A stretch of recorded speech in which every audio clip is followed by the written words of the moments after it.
Boop up. And boop up. Beautiful. Hello. Give me a second here. Just waiting for it to pop up on here so that I can have chat up. There we go. Good. I know, I don't need the notification. I am currently watching myself go live. Alright. Hello. Howdy. If you weren't here for Wednesday's stream, you're probably wondering what the hell happened to my face. And the answer is I shaved just this part of my beard. So now I look a little crazy, but fear not, it ends tomorrow. This is changing again, and next, like tomorrow morning, my plan is to, reshave this part, and at the very least end up with maybe just a mustache. How long of a mustache I choose to have, I don't know. We'll find out. We'll get there when we get there. It's a journey. It's a learning experience. And so that's what's gonna happen. So I'm not sure. Who should I go with first? Should I fight, the end of the team start section first? Should I finish up the Titan plot line and fight Arvin? Well, actually, no matter what, I'm not doing the Pokemon League yet. The Pokemon League is going to be the last of the 3 that I do.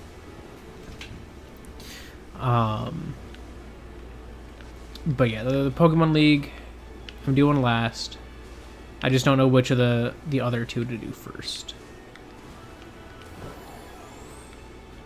It's too late, I'm committed.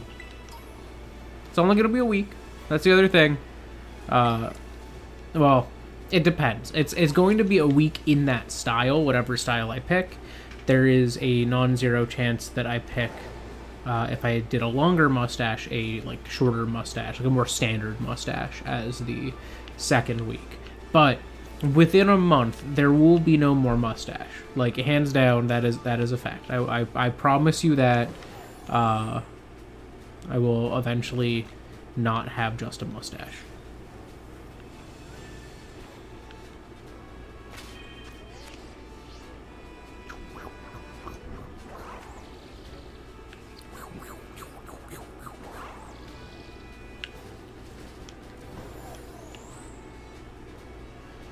What are 2's powers? Like, what can 2 do? Because I know what 4 can do. It depends on what 2 can do.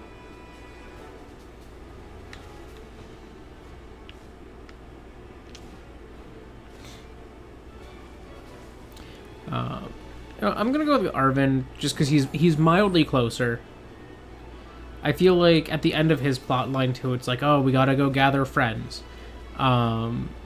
So if he says that I can go do the other plot lines and, gather friends. 2 has limitless power. Okay, well then 2. That's an easy answer at that point. Oh, fun fact. This child here did not fight in my main playthrough. I literally just fought her like the other day. Because I didn't realize I hadn't fought her yet, and then I had like a really low level Pokemon, and I was like, oh, I can see if I can fight her with that, and yeah, I could, because I had never actually fought her.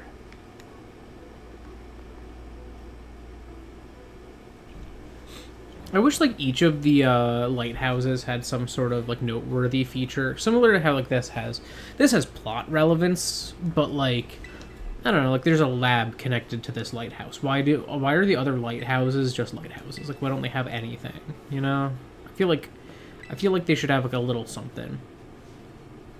If there's like, oh, maybe another lab in each one, and as different teams were like researching different spots, and like just like Sada or Toro were at this one, you know.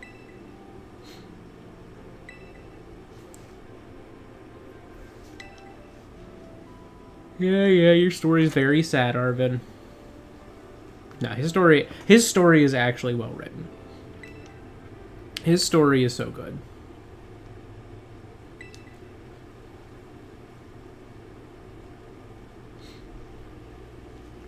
Like, I think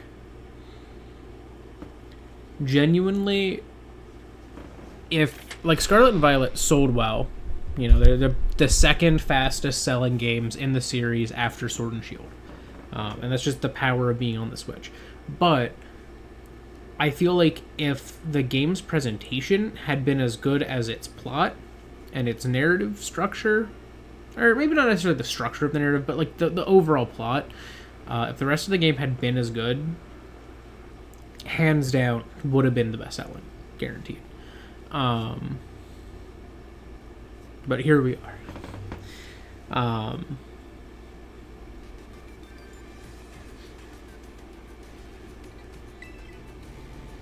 don't know. I'm very excited though to see what they do next. I want to know what PLZA is.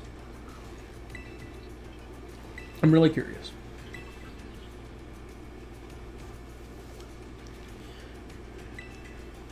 The final step.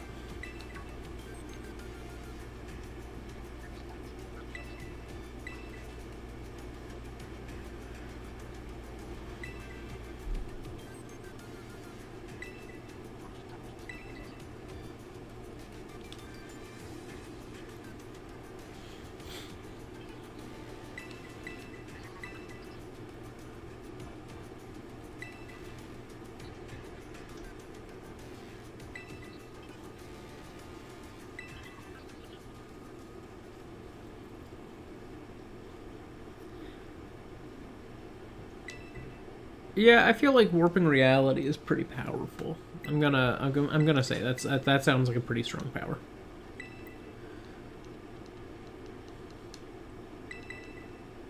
Of course, I'm gonna go.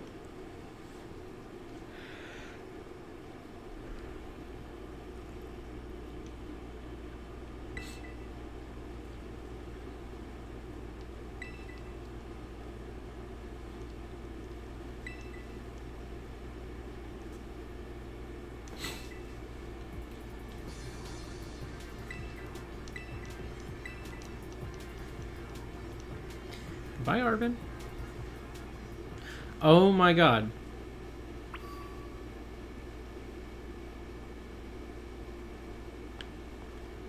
Are you kidding me? I can't use the camera in here. So, I'm just gonna zoom in on this real quick. I want to get it like to the center of my screen so I don't have to move the... I'm just gonna zoom out until it's visible. That right there on the screen...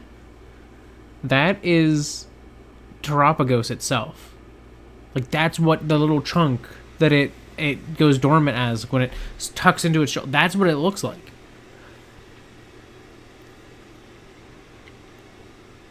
They literally put a picture of Terapagos here.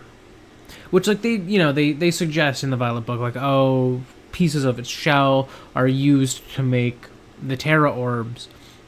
But that is literally Terapagos. That is I didn't realize this, but that means there's two pieces of actually just Terapagos stuff in this game before they released Terapagos in full.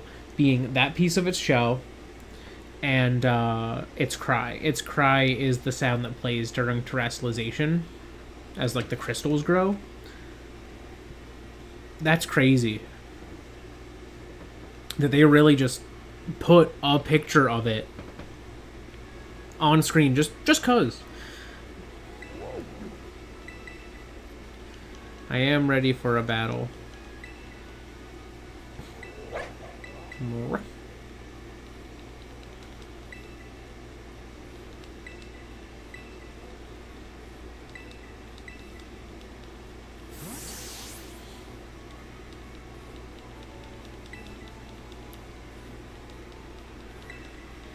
Honestly, I think it would be really fun if they put, like, a Mabastiff into Pokemon Unite.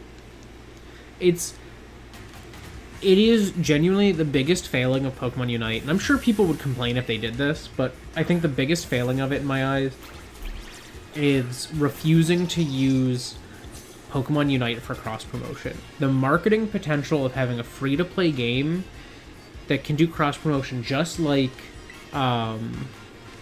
Pokemon Masters EX can do.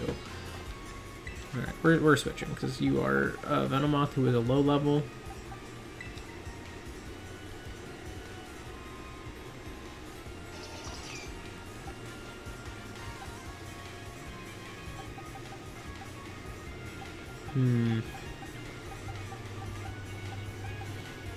I feel like they don't go for... Like, I feel like he goes for, like, a body slam or something, you know? But... Charlie doesn't have a lot to, like, then fight it with, you know?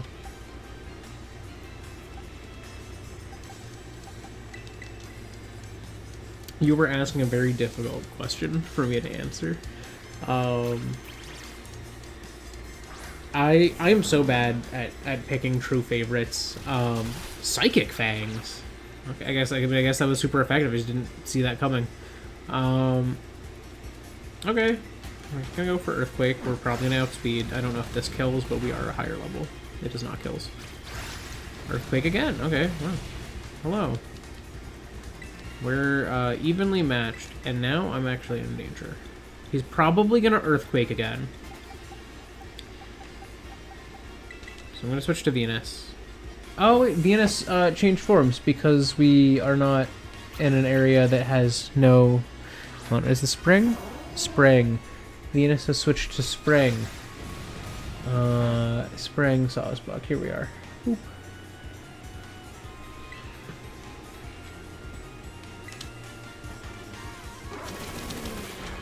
There we go.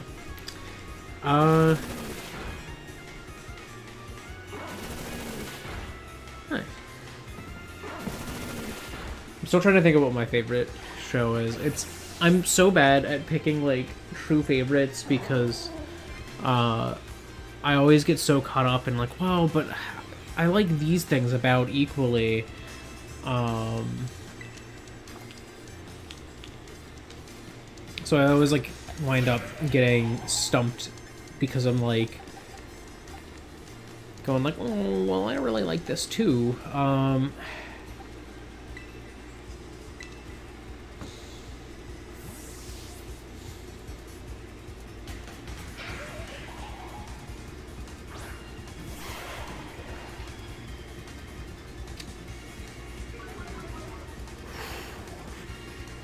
That is tough. You were asking quite a tricky question for me. You gonna go all out? Nope.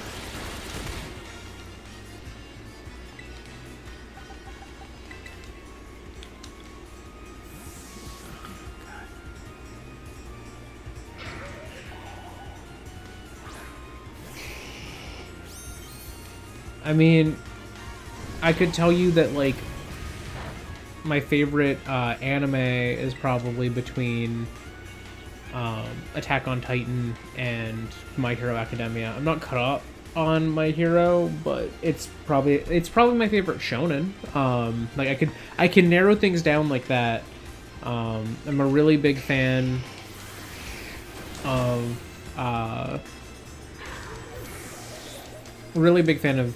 Attack on Titan. It's such a wild ride. I'm not huge on every arc. There's one that's like a really like slower arc that didn't land with me nearly as well. Not that it's bad or anything. It's just that I was like, oh, this is not high octane right now, and this show has been high octane for a while.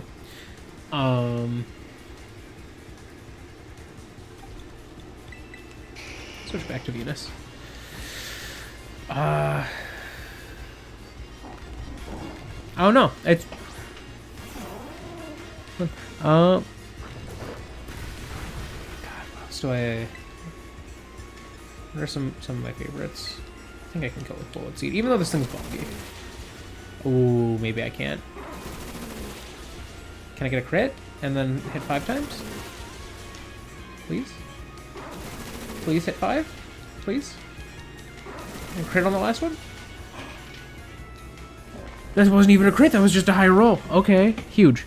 Like, favorite, like, educational series slash, like, documentary, like, docu-series is probably, like, Mythbusters.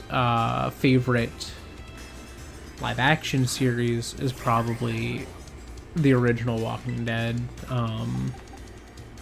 or The Boys. Those two are pretty up there for me, but the original Walking Dead holds, like, a special place in my heart because my dad and I watched it a lot while he was alive.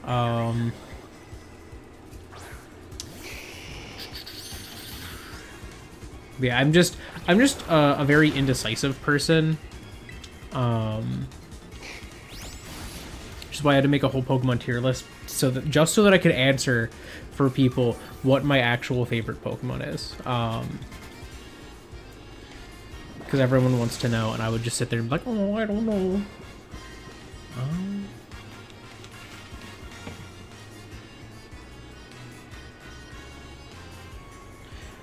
I assume we're talking, like, actual Shoutmon.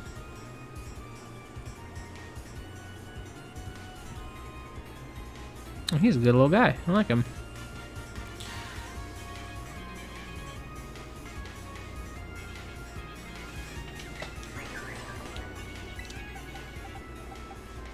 From a design standpoint, I'm gonna go Shoutmon, because I am a sucker for over-the-top, like, fun and, like, wacky designs, you know? So from a design standpoint, I'm gonna go Shoutmon. If you're asking from a who wins in a fight, I believe we know the answer. Just there's nothing that anyone can say that makes this a fair fight.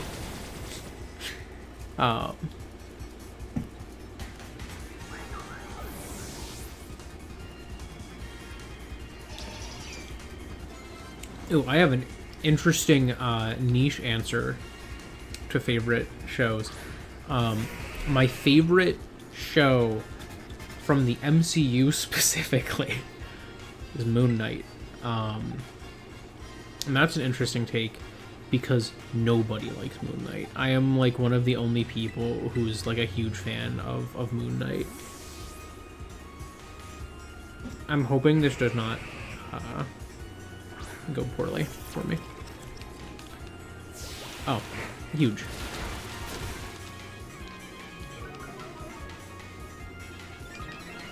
Because now we outspeed. And I Giga Drain. And if I don't kill for some... Yeah, we kill. I was gonna say, if I don't kill for some reason, I'm healing. It wasn't quite to full, though.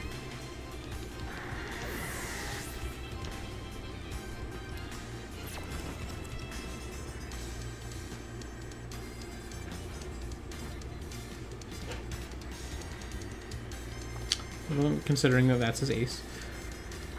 And I switched. Well, I'm going to have to switch out. So, I would outspeed. So I could hit with one Giga Drain, heal to full, he would hit me, trigger my Focus Sash, and then I can switch to someone else.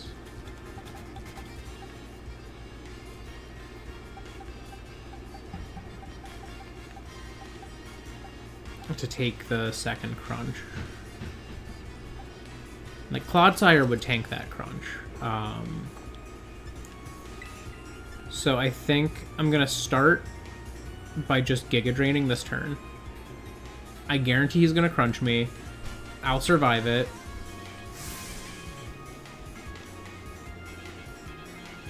You just standard Terra, right?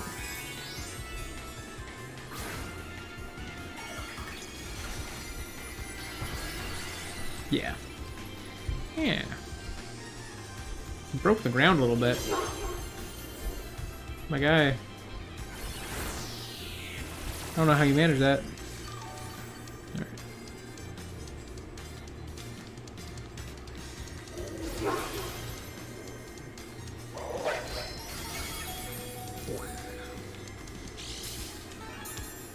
Focus Sash.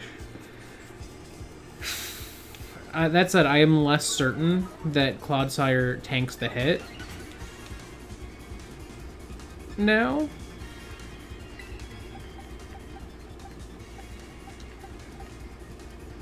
But Clodsire is really my only shot to tank this hit.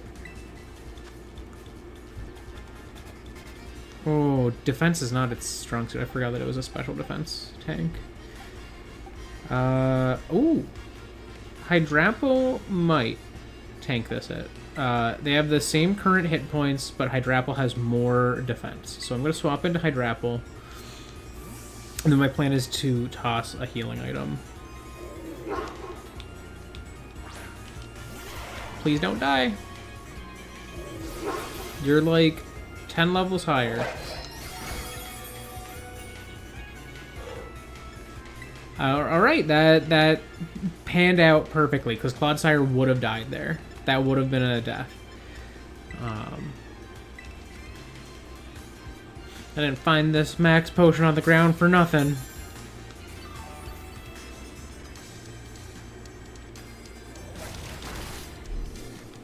Why?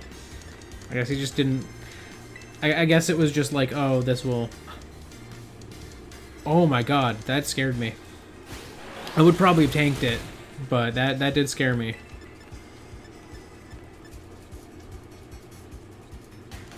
I mean, I could definitely survive that, so I don't know why I'm all that scared. I'm gonna Fickle Beam again. Yeah.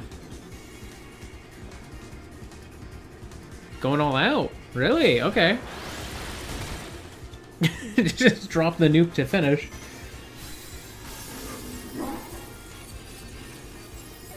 Ooh. It's always good to have plans. Plans for what comes next. I never have plans for what comes next. I'm not smart enough to plan ahead sometimes. Alright.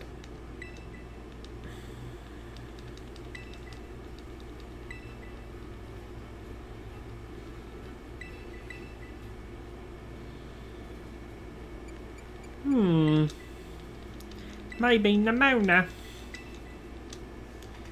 Alright. It's time for me to go gather people now.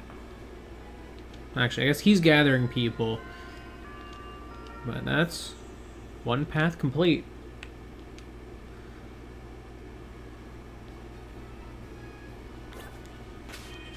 Whew. Alright, that was a little tighter than I would have liked. Oh, and I'm realizing we have to do 2 fights that are going to be tricky before the next thing. Though, honestly, the evolutions are less scary to me. I have a good type spread. I think what was scarier here was just I didn't have a lot of things that could really take a lot of what he had as well.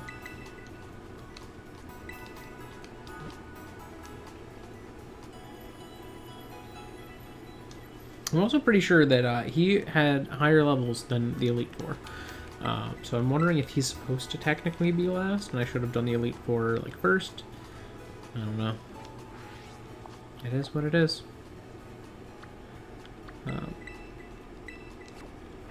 Whoosh.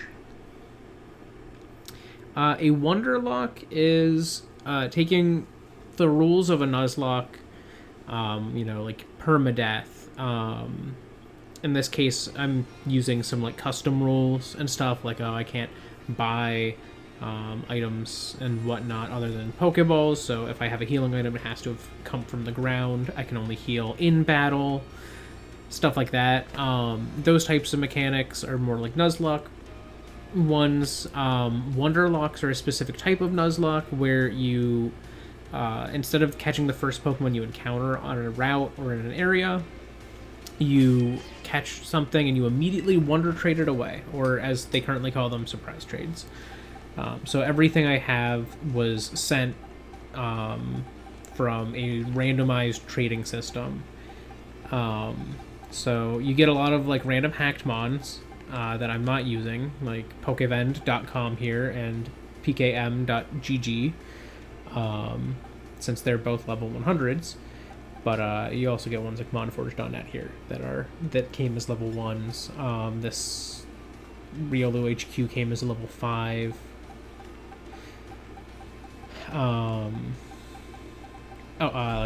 This one came as level 100. But yeah, so like everything I have was sent over to me at random. I had no choice in the matter, so it's almost like a randomized Nuzlocke, but if I was doing it natively in game, it's kind of the easiest way to sum it up.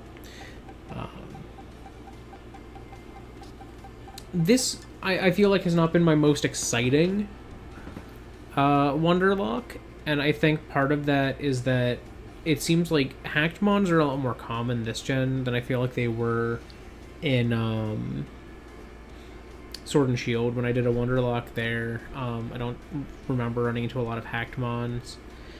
But also, I feel like, I don't know, I feel like people have been sending me less interesting mons through Wonder Trades, or Surprise Trades, than what I got a lot of the time with Sword and Shield, which, to be fair, I think that's just the luck of the draw, so to speak. But like, if you look at my team, like 2 of these are, I get them by default, early route Pokemon. They're 2 of my best ones that I've had. But like a lot of these, they're like, there's a mix. I was hoping that I would see more of the DLC mons, and the only ones I got were like hacked starters, a tentacle, and some other stuff like that. And I feel like part of that comes from, I feel like people don't surprise trade as much in this gen, unfortunately. Yeah, that's all it means. That's what it's meant for my run so far. Clive.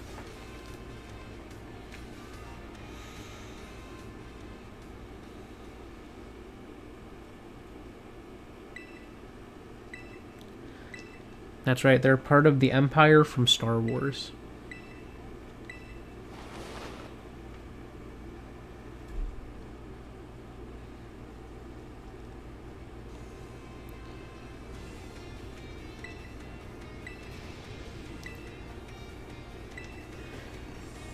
No way!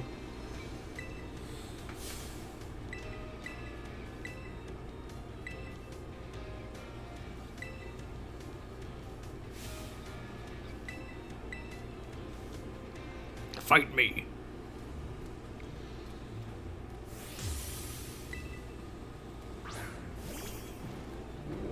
I think he has Coco. Yes. So he'll have a Skeledirge as his last mon, which is going to be interesting. Level 60.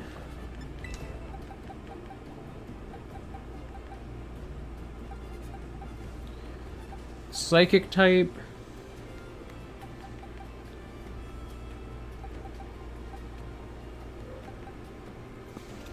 I could no, because it's psychic normal.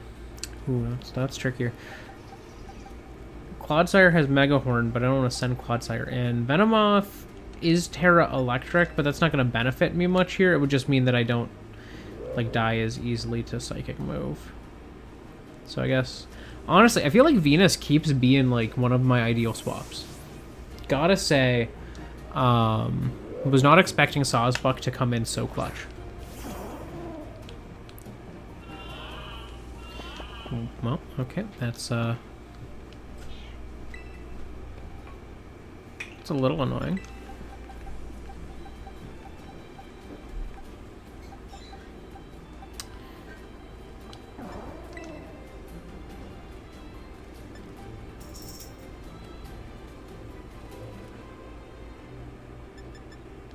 I'm gonna go with Bullet Seed. Do a lot of damage. Oranguru, I think your animations are broken in your low poly model right now. Why is your mouth open, bro? There you go. Now it's closed. And this is why you should not have the Pokemon be able to have their mid-poly models in battle. It just breaks animation sometimes. I could just check a full restore.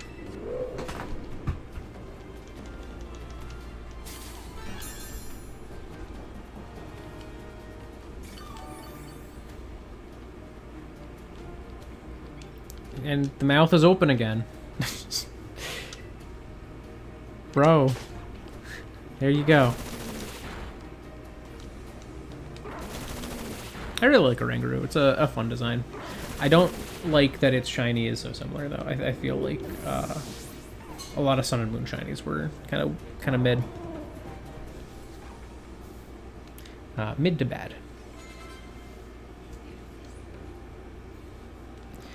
Alright. Abomas now. Switch to Zard.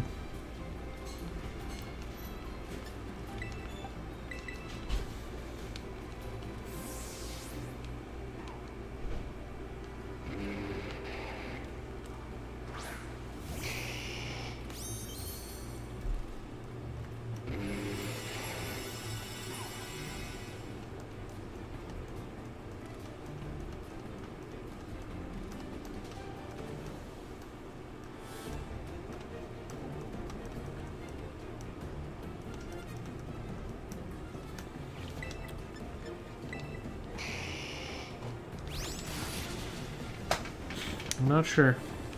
I'm not as familiar with the first character there.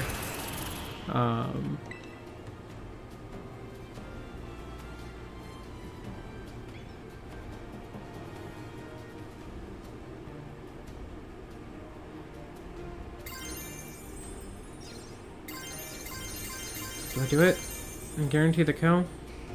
I do it and I guarantee the kill. That's what I'm doing.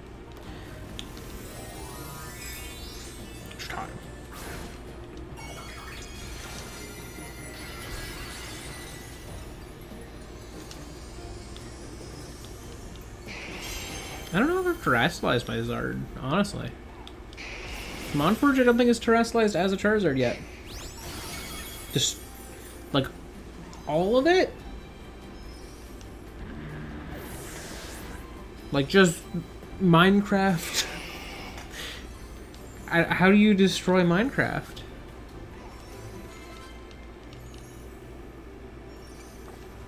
Alright, Gyarados is coming in, so I gotta swap out. But that's fine, because then I bait the Intimidate. Could be running, like, Outrage or something. So I don't know that I want to switch to Hydrapple. And this would have been a good time for my Venomoth to actually be able to terrestrialize, but here I am deciding to do that with Monforge. Then again, if I switch to my Venomoth, it's level 53 right now, so that's a lot tougher. I do have Water Absorb Clodsire, so if I switch to Clodsire, they go for like Aqua Tail, it doesn't do anything.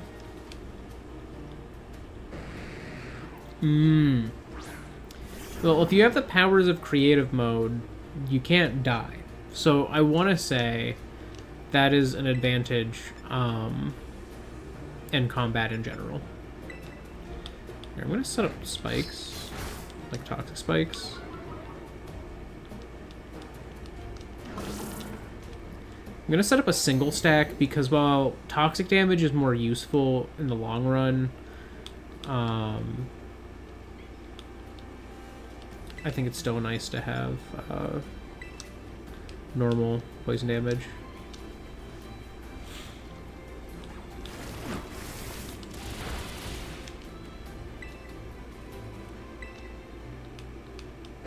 Oh!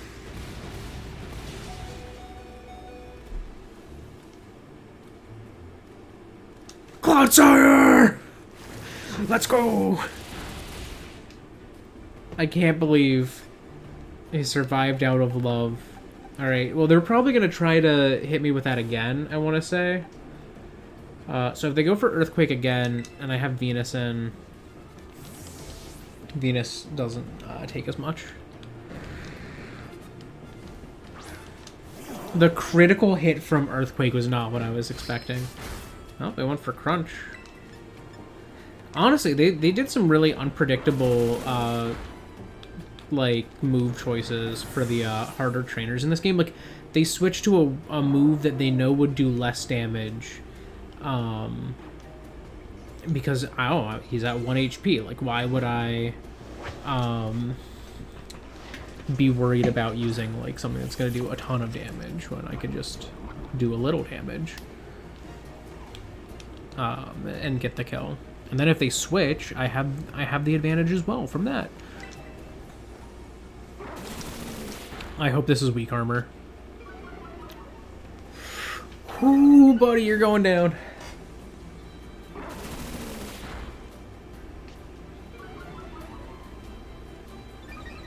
That's fair. Yeah, I feel like being able to be like having an animator who can make better fight scenes definitely can skew the weighting of characters in combat in general, for sure.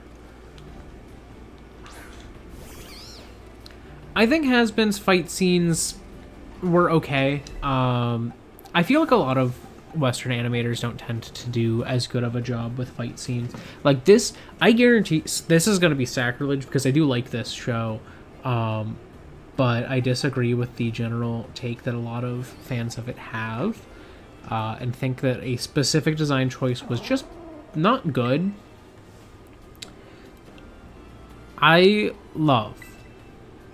I'm gonna preface with this. I love the Owl House. It's a really good cartoon. It's really well done. Good characters. The ending is rushed, but that was not their fault. The combat's not good. I don't think the combat's good. I don't think it was ever good. In fact, I would go as far as to say the combat in Owl House is bad. A lot of the time. I was really expecting a poison move. And the reason I believe that is that as good as the Owl House is, like, great show, a lot of really fun characters, they have this backwards view on how to animate combat. During combat, they switch to a lower frame rate, which is, that's fine, sure, whatever. You can do that stylistically, but their justification is, well, anime tends to have lower frame rates in combat. But they're missing the fact that anime isn't about low frame rates, it's low drawing counts in combat.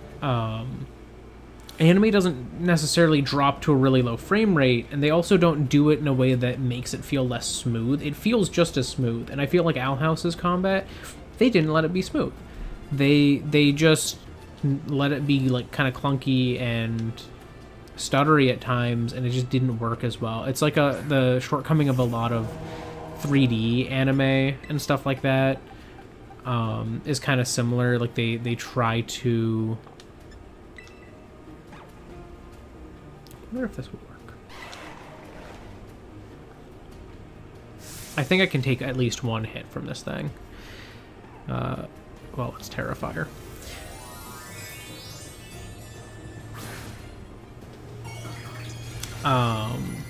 Yeah, like, I don't think this was a bad show, and I don't think all of the combat's bad necessarily, but I feel like it lacks... It misunderstands what works about anime combat, and they just went, oh, low drawing count means low frame rate, lower the frame rate so we'll do less drawings and it'll look cooler, and that's not how it works. I was hoping you'd go all out, buddy. Alright. In a little worse of a spot than I was hoping to be because of that.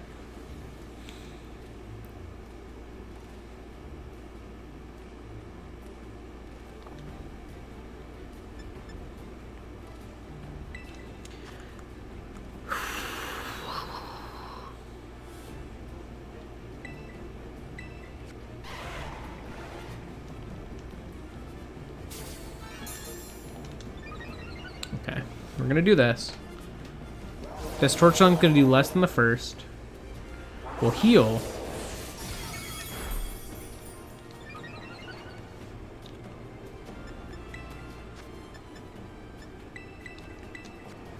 We'll use another X special defense, and then we'll kill.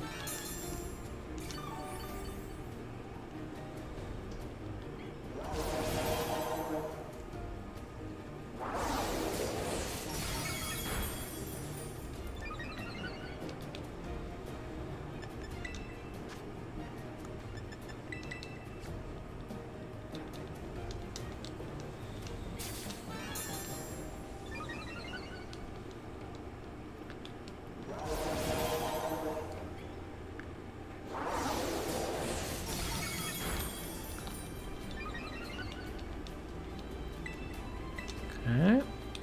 Oh, crap. I was not expecting him to outspeed me there. This could be bad.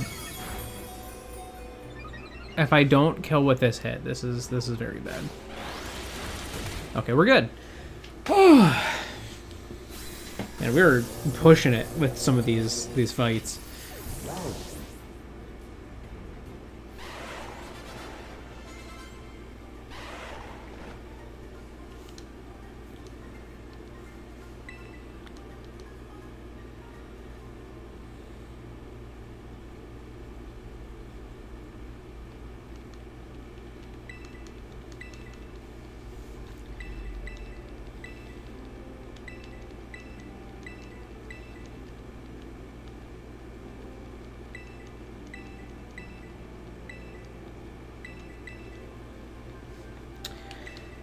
Alright.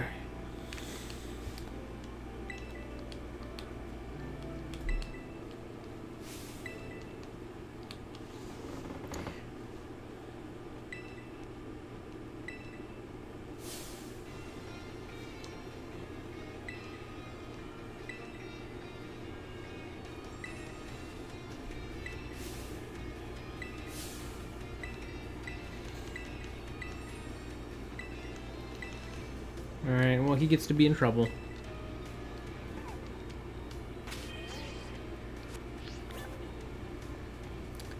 But yeah, and again, like I think this isn't even a like critique of the Owl House specifically. Like the Owl House does suffer from this a little bit, but the real problem here is not the Owl House or really any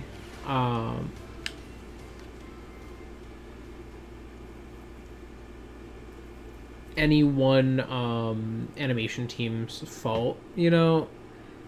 This extends to Has-Been Hotel as well. I think it's just that recent anime has found a way to very efficiently really sell combat, and so much of Western animation has struggled to reach that peak. I think some of the closest stuff is stuff that's just so directly inspired by anime that is animated by animation teams who normally work on anime. Even though the keyframes are usually done in the US, like I think of like Avatar: The Last Airbender, I think the keyframes are US based, but everything else was animated in South Korea.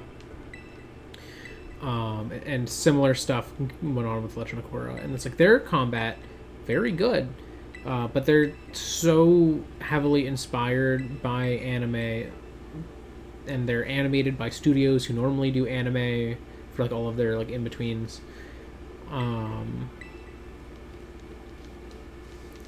You know, it's just like they're just good, you know, like it's just well done. And I feel like a lot of Western animation just doesn't always hit that level. And that's okay, like it doesn't have to. But I don't know, it's hard to get really hype over, you know, the combat that happens in something like Has-Been Hotel or in the Owl House when I've seen like, I don't know, like fight scenes in so many anime that just went so hard that I was just like, oh man, like this is peak. Like I think of like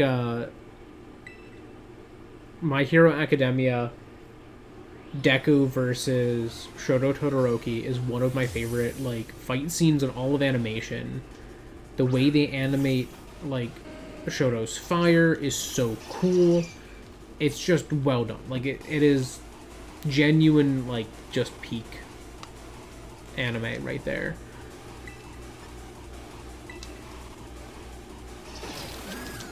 Get sleepies.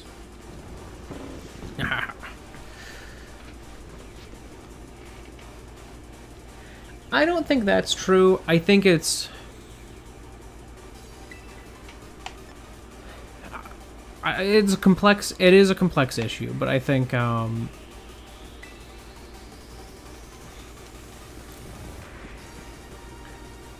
that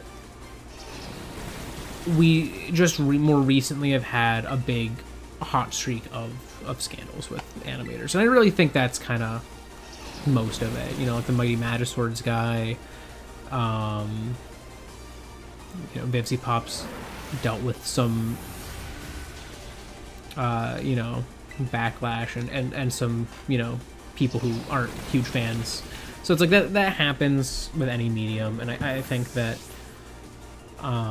at the end of the day, a larger thing to remember is that even the people who make things we love can be flawed people. They can be they can be bad people. It's just as likely, in fact, if not more likely, that if someone is well enough known for you to know their name, that they're probably not a good person in some way, shape, or form. There's something wrong, and that's just a fact, and we shouldn't put content creators on a pedestal that we wouldn't or in general, like, honestly, I guess, you know, we shouldn't put content creators on pedestals. That's a lesson we've had to learn from many very disappointing things from content creators who had massive scandals, to celebrities having massive scandals. At the end of the day, it's not an animator thing. It's just a people thing. There's a lot of people who aren't good people, and some of them happen to be animators.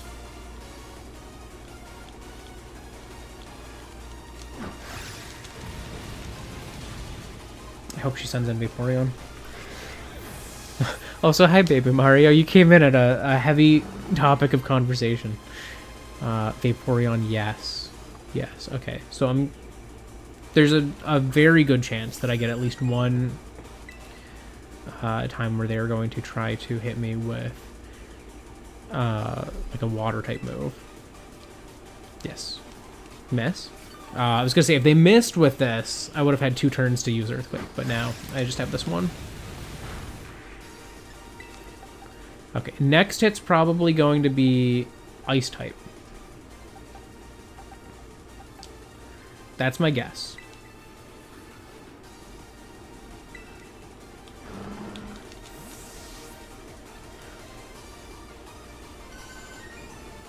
Like, it probably has Ice Beam. No, Baby Doll Eyes, okay. That's just attack, right? Yeah. Alright, bad turn for you, Vaporeon. Doing it again, alright.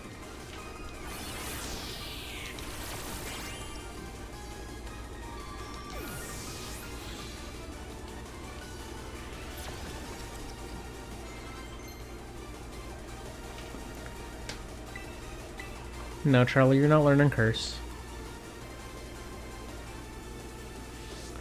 Jolteon.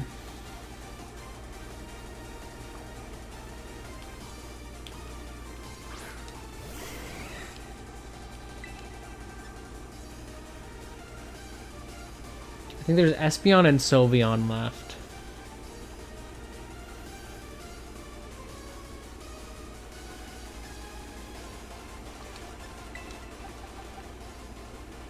Hydrapple can't do Sylveon well. So I might switch to Hydrapple now.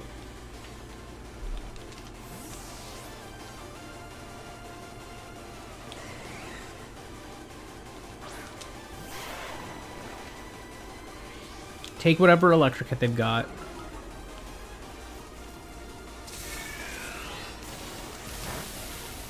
Yeah. Ooh, not ideal. Oh. Friendship works now. That's the other thing. Friendship does not work most of the game. Once you get to the end of the game, it starts kicking in. So.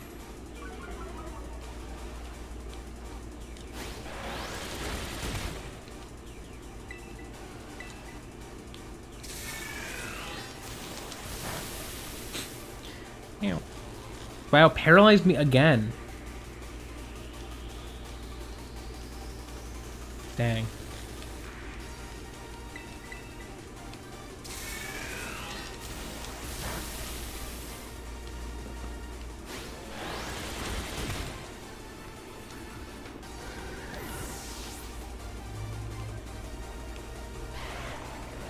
Oh, it's a Leafeon. Okay, never mind, not an Espeon. So even better, I'm going to stay in. Because that's a physical attacker. Oh. Okay. I'm very physically defensive. We're going all out. So this is going to go down.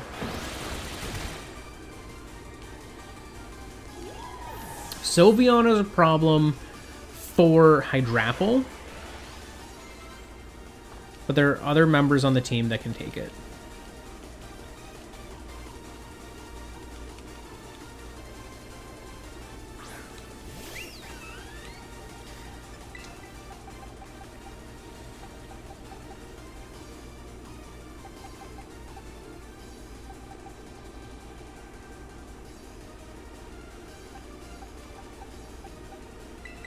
I'm gonna switch to Venus.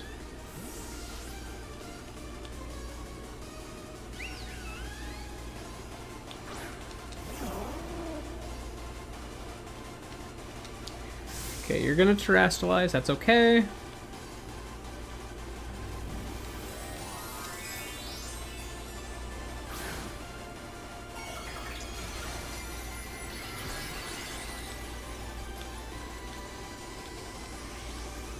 I can also switch to Clodsire again if I need to. If this, like, goes for Moonblast and it does, like, a decent chunk, and I'm worried about staying in, I can switch to Clodsire and take it very well, because it's a special wall. Okay, that did a lot. So I am going to switch to Clodsire, actually. We're going to take that hit very well, and then we can, like, heal and take it out.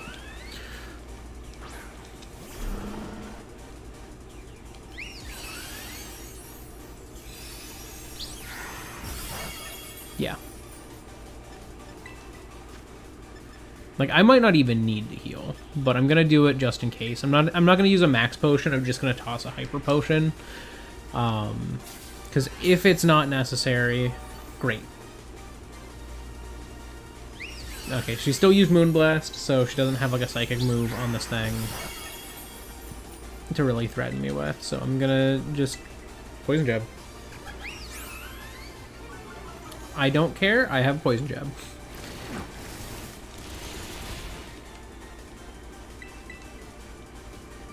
Do it again, alright.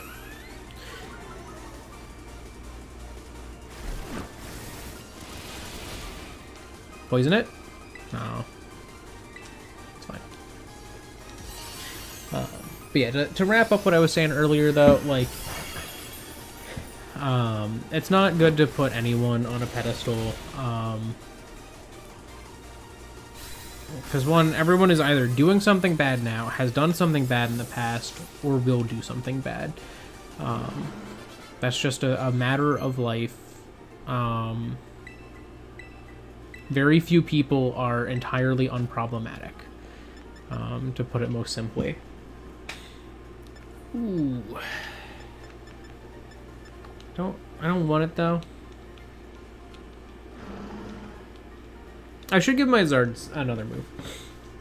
But yeah, like, when it comes to animators, some of them are going to be, like, really messed up people.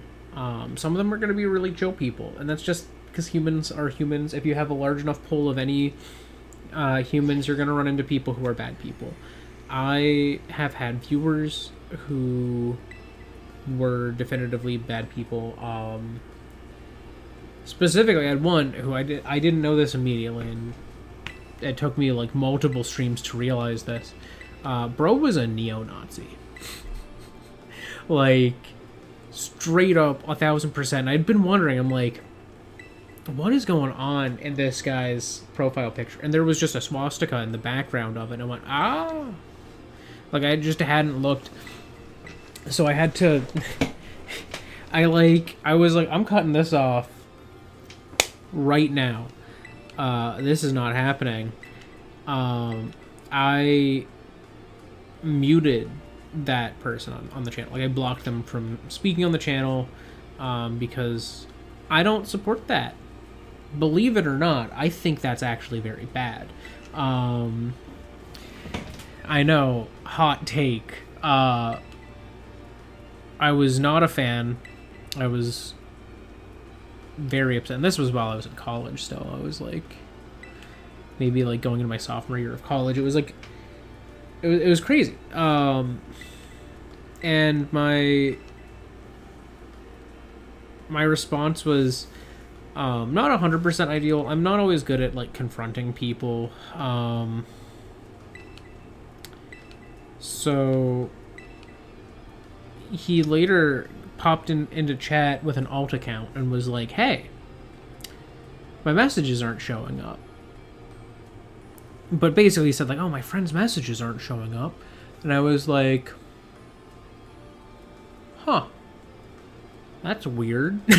Like, I don't know how to respond to this. Very awkward situation. But eventually I did admit, like, you know, hey, that's not chill. Because, like, they said something that was unchill. I was like, that's not cool, guys. Not happening. And so I blocked that one. And then I had another one come in. And then they just... a slew of really, like, messed up stuff that they were tossing in chat. And I just blocked them as they came in. Each one. Just block, block, block, block, block. And I got really lucky because for some reason, because I didn't have chat on stream, like it was not on my screen at all, like it is above me right now, back then, but for whatever reason, YouTube duplicated the stream, like just by sheer miraculous luck, the stream was duplicated. And they were only commenting on one version of that stream. Like their like chat messages were only in one version of the stream. The second version didn't have them.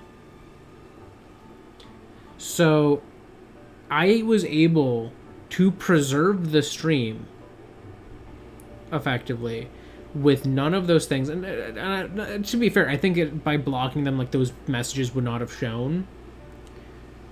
But completely and utterly by like a sheer stroke of luck, like 1 in a million chance, I was able to have a version of the stream that did not have any of their chat messages, which was wonderful. It was very nice, and it made me happy. And so I just deleted the one that they'd messaged on and kept the other one. But yes, I did hear, yeah, it's,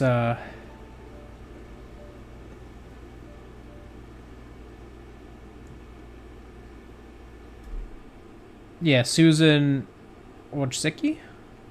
Wojcicki? And I don't know how it's pronounced. I'm not good with that genre of European name. But yeah, that is a really a tragedy. Like, obviously, any CEO of YouTube is going to have complaints from different content creators, but, like, I remember her being very involved and, like, willing to interact with content creators and, like, hear them out.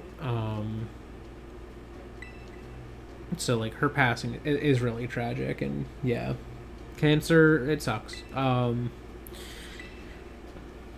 Yeah, but I hope her family is, handling it as well as they could. I'm sure they had time to prepare to a degree, because anytime someone has cancer, it's a possibility. And I don't know what type of cancer she had, but I'm sure that was a real possibility that she and her family had prepared for.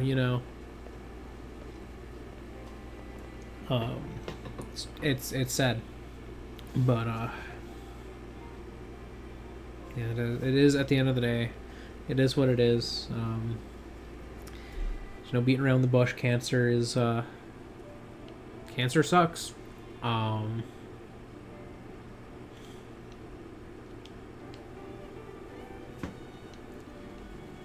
had an aunt who passed away of cancer way back now. I was quite young.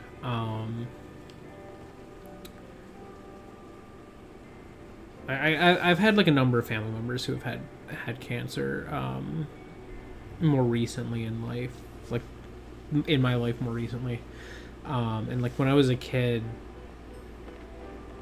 I guess it's only been like a handful, but like when I was a kid, there were two family members who had it around the same time. My grandfather on my mom's side, and my like aunt, I believe, also on that side. Like I think she was his sister. Like they both just happened to get cancer around a similar time. Like it wasn't like the exact same time, but like within a close enough time that like I've grouped their diagnoses in my head. He ended up surviving with my grandfather, and he lived for a good while longer after all that. Before just passing away of, age, which was great for my family. To be able to spend more time with him. But my aunt passed away, I want to say 2012, like summer 2012, I think. Maybe 2013. But I want to say it was summer 2012. I think.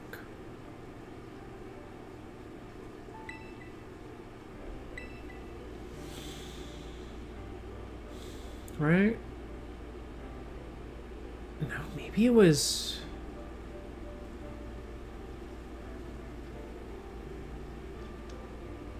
Was it summer 2011? Can't remember exactly.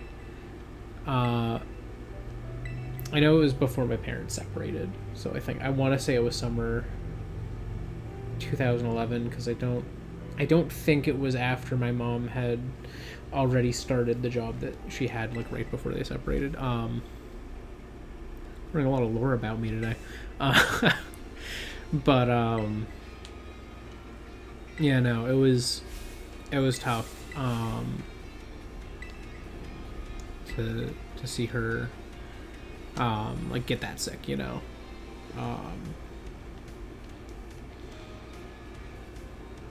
like it's cancer. It's just one of those things where it's like it doesn't really matter how like fast or slow it is, how treatable it is. Like everyone like gets hit by it at some point, like from a relative or themselves. And it's just, it's not a good time. That's why I'm really excited for some of the developments that are coming down the line. We've had a lot of things that have like really helped with cancer over time, like that have come out. But there's and this is not in human trials just yet. I think it just got approved for human trials. But there's basically a genetic therapy, like a gene therapy for cancer that's in development right now, that I forget what it exactly changes. Like I don't think it makes the cells die again, but I think it basically is a gene therapy that makes the other cells around that are healthy identify and take out the cancer more efficiently or something. I can't remember the exact details, but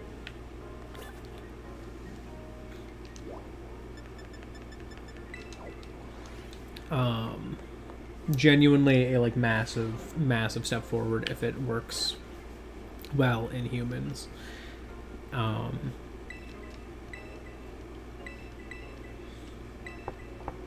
I, as a kid, like really wanted to be like a geneticist, so like this kind of stuff like fascinates me to a degree, like gene therapy and stuff like that. And I'm just, I don't know, I'm really hopeful that something good can come of it, because just the idea that someone could just get occasional injections at a specific site and have effectively their cancer like shut down early is insanely cool to me. That'll be so beneficial to like so many people, you know?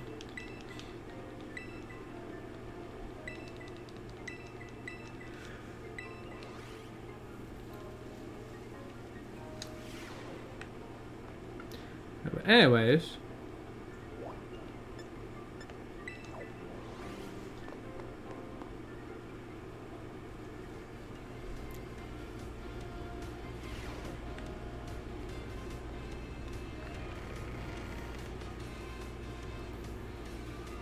moving on from cancer, let's talk about the next most lighthearted topic we could talk about. I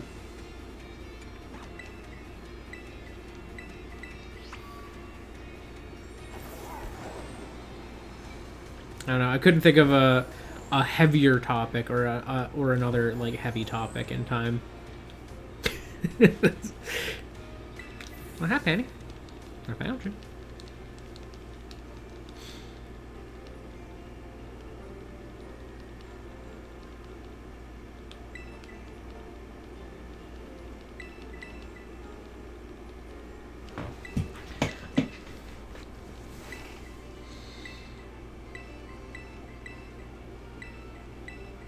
Yeah, I'm trying to think of like what I want to do content wise after this series, because I only have one more stream after this. Like, we're an hour into this one. I'm wrapping it up after I become champion.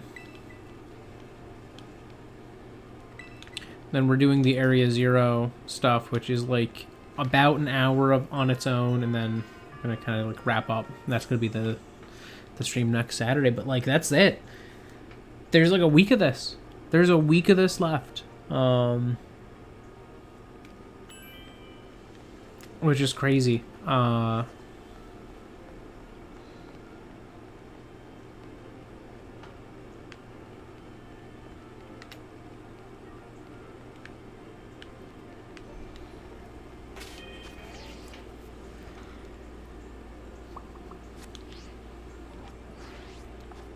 All right, Elite Four.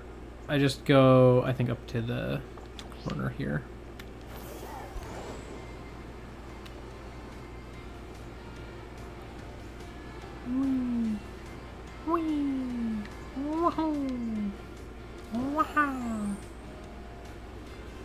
There it is.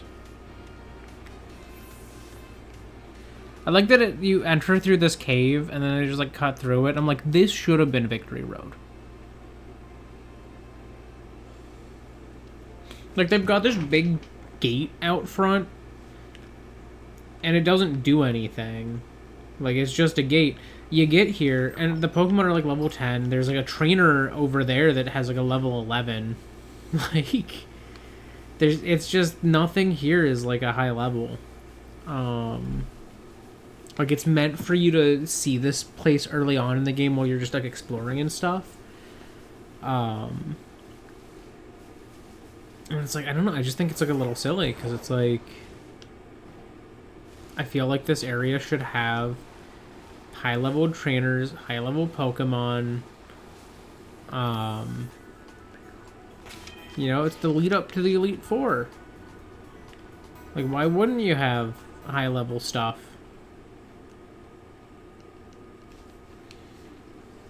I think that's honestly the biggest shortcoming of Scarlet and Violet is combat. The combat in this game, having optional trainers, having no PvE like battle tower, battle frontier type deal at all.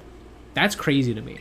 I was certain when they said that the Blueberry Academy is like a battle school that they would have like a battle frontier there. Like that's what I was expecting.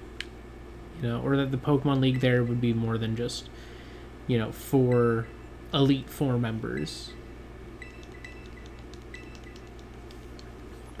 Really the biggest shortcoming with this game to me is the deprioritization of battles. I think Sword and Shield really heavily prioritized battles in some ways, and I think that was really cool much of the time, because I think when I think of Sword and Shield and I think of Smash Ultimate, they're both games that felt like they were developed and designed with the competitive scene at their core. I have to take my seat. I'm just like, I'm gonna talk to you. But like, I don't know, like they had competitive at their heart. And not everyone really liked the like Dynamax system and stuff. It was like a really hotly debated thing, but I think that I walked here. Well, I guess I did ride my Miraidon.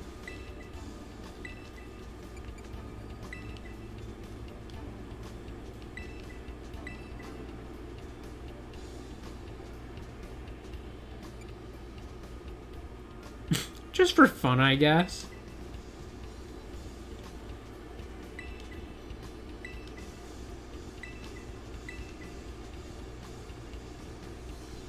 I'm curious if I am I not allowed to fight? Did I fail the exam for coming for fun?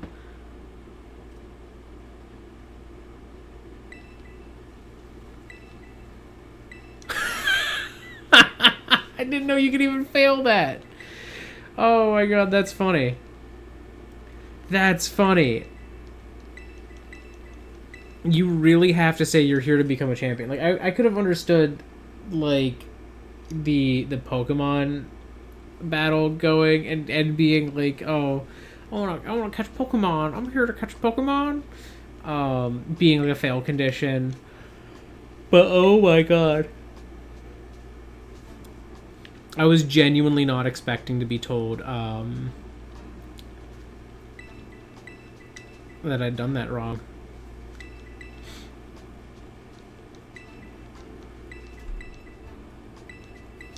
Alright, I walked. Uva. And I came to become champion.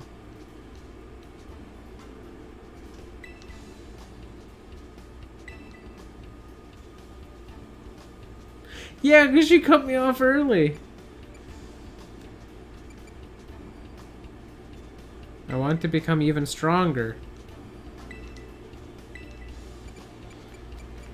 Hardest gym was probably... For this run, I want to say it was Montenegro.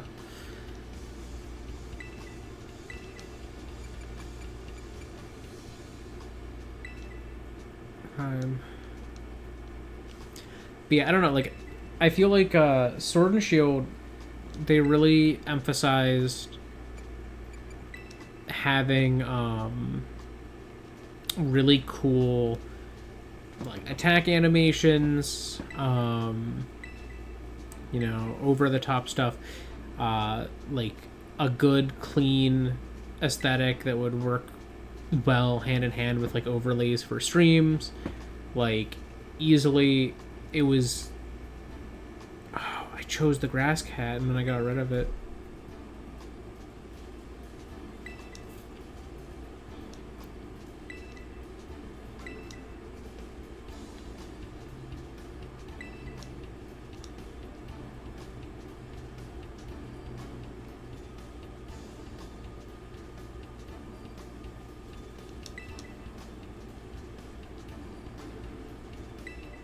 Final question. Yeah, but yeah, I don't know. I feel like Scarlet and Violet, the attack animations tend to be less over the top and interesting to watch.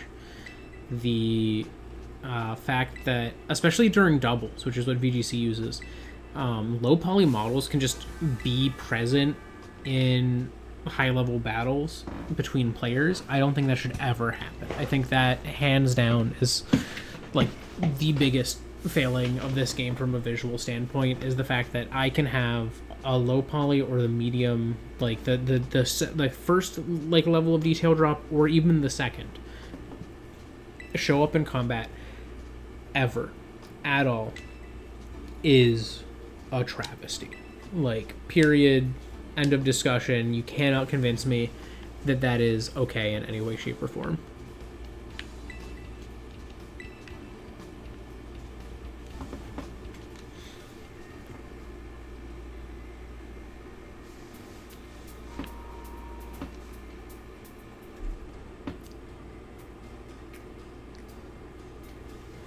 But like, even here, like this is probably my least favorite, like Elite Four battle room. It's just a big blue room. Like, that's really it. Like, it's just a big blue room with like glass floors and walls.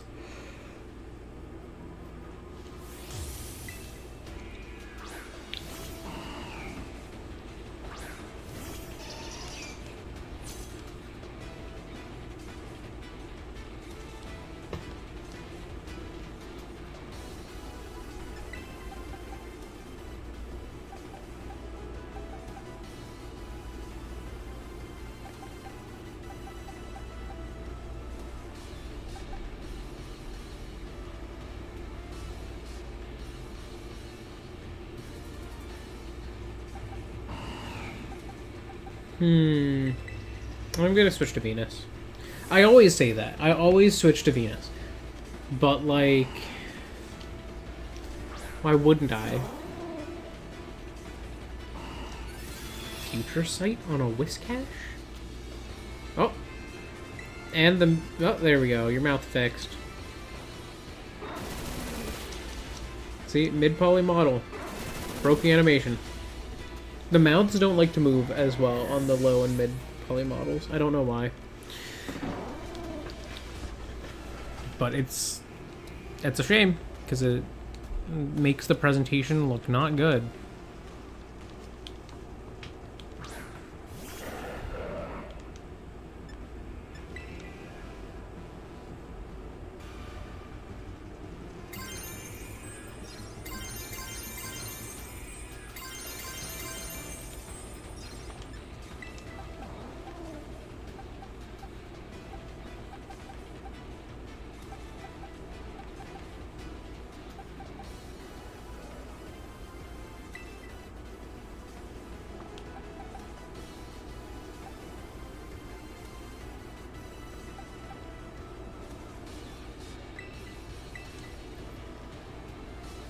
I'll switch to Hydrample.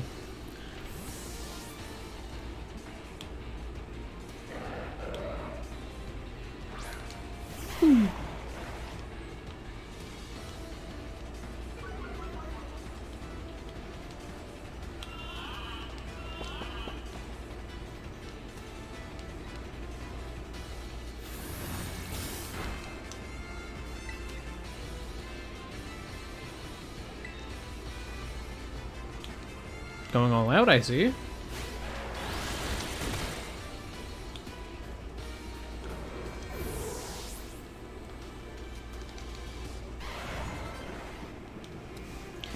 Alright, sleepy time.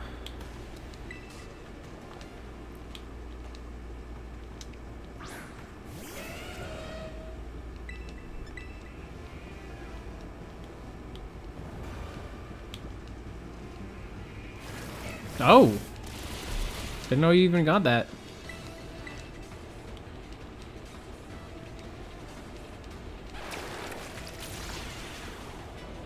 Oh, it didn't kill. Oh, it's sturdy.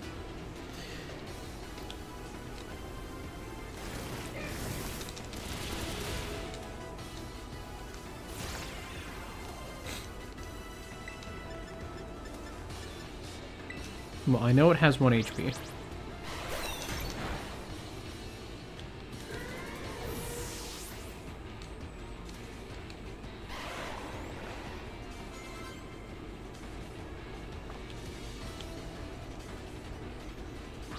Its only move that's super effective against me that I think it can learn at all is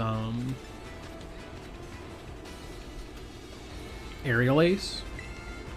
But I'm gonna go with Pickle Beam. Okay, Sandstorm. Alright.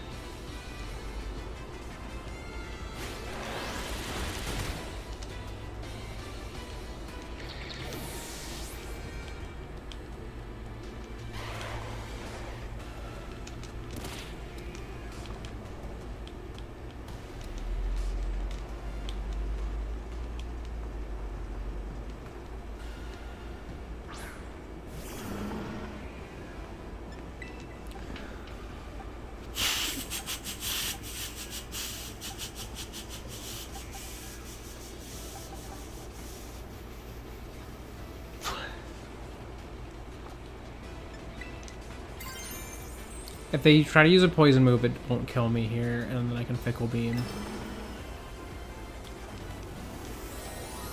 I'll Terrestrialize too!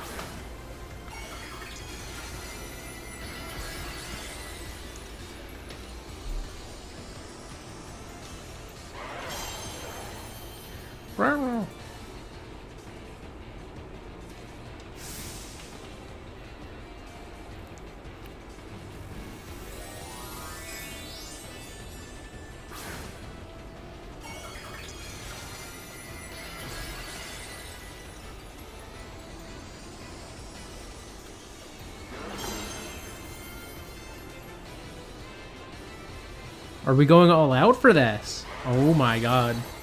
This thing's getting nuked.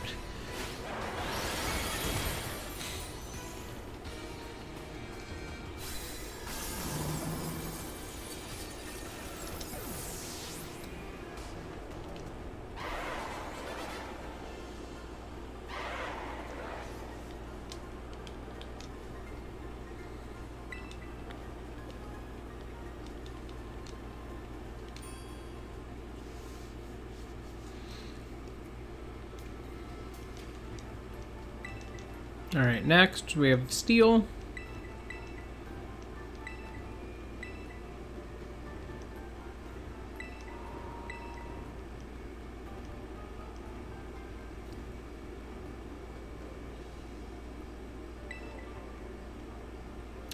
Oh, who's the other one?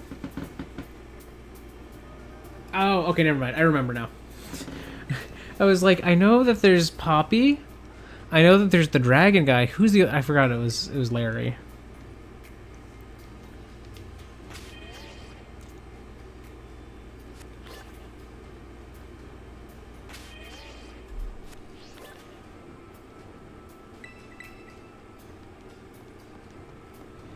No healing.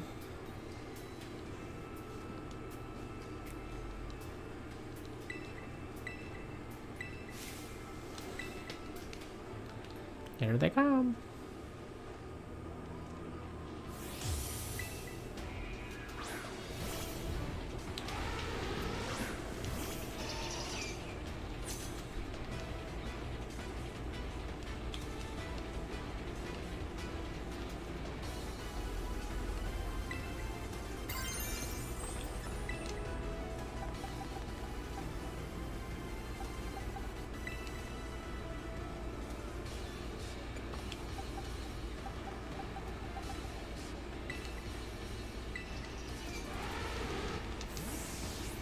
Alright, I'm gonna switch to Clodsire.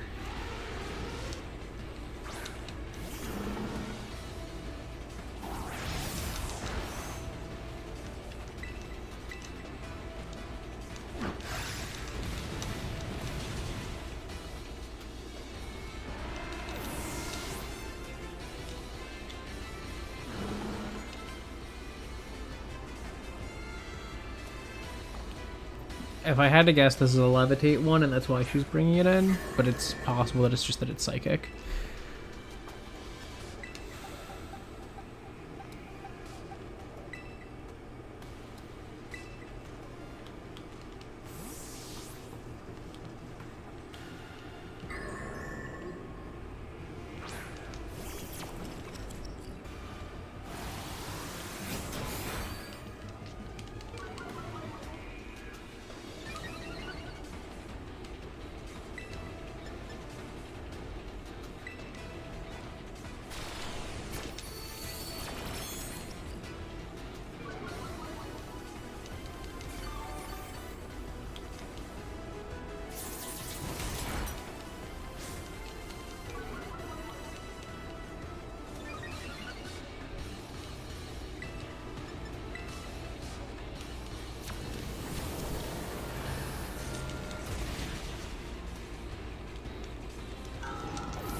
Strength's up.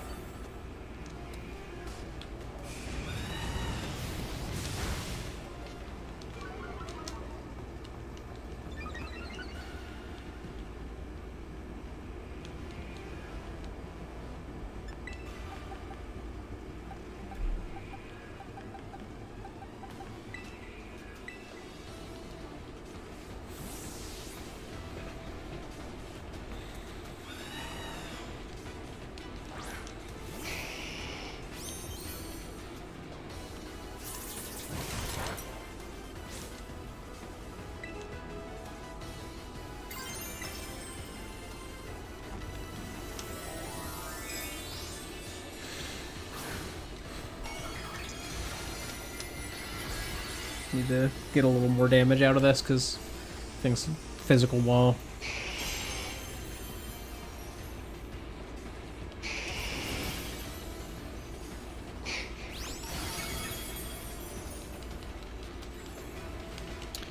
Not as much as I was hoping for, but that was a good chunk. Oh, and they wasted their turn on iron defense. That's huge.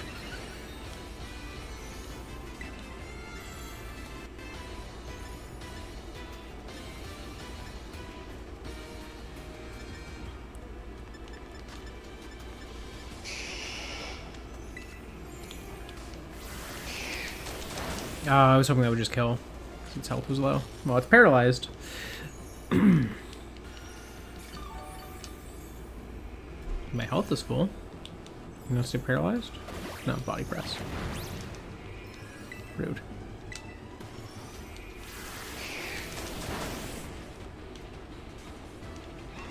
Alright, give me like 1 hit point back.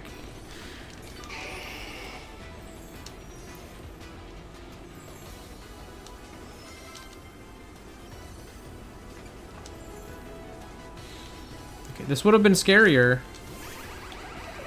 but now it's less scary.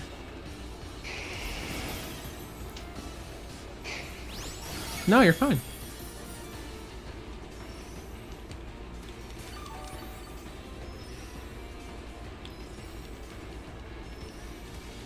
Oh, huge.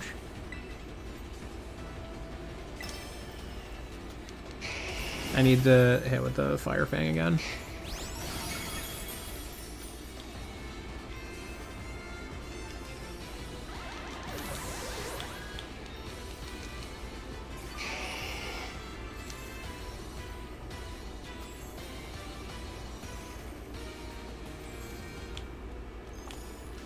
Tinkaton doesn't have a lot of moves that really help it with fighting me, so I'm hopeful that this will be nice and easy.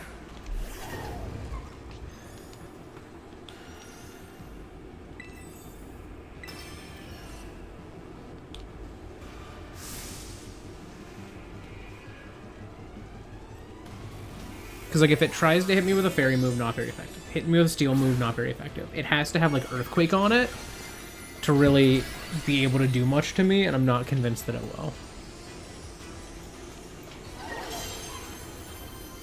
Also, it's kind of interesting, clear, like Pokemon become clear if they're darker in color when they terrestrialize. Like there's always like a clearness to them in the first place, but it's, oh. Okay, I got kind of lucky there. Oh my god, it was a crit!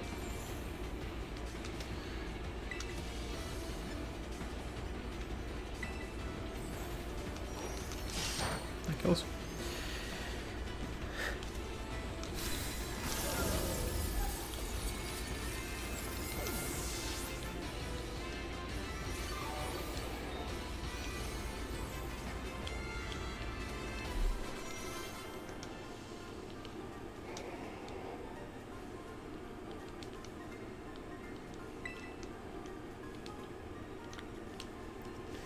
Ooh.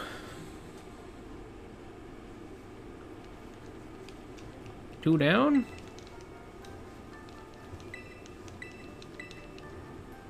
Next one's gonna be tough. I have like very little that's specifically good for flying types. In fact, it is my biggest weakness for this team is flying types.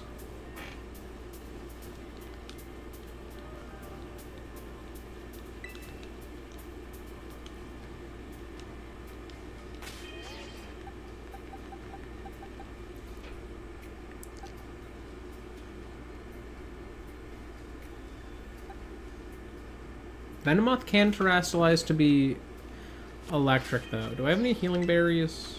Because that is actually the one thing that would make this more doable. If I had some healing berries. Not really. Not really. It's okay.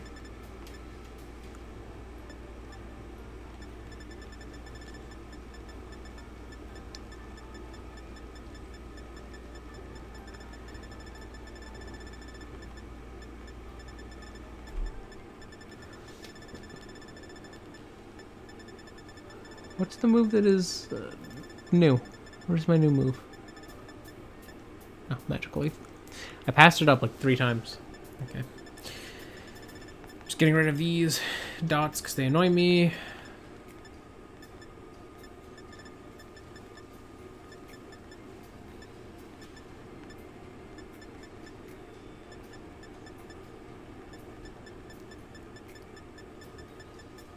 What else is in here?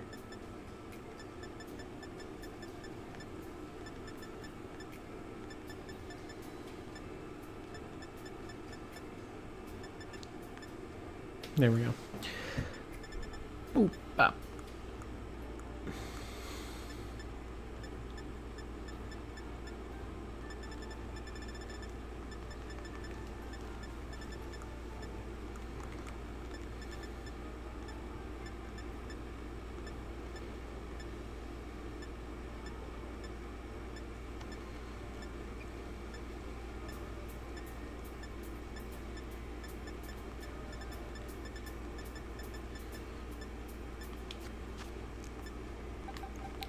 I just want to see.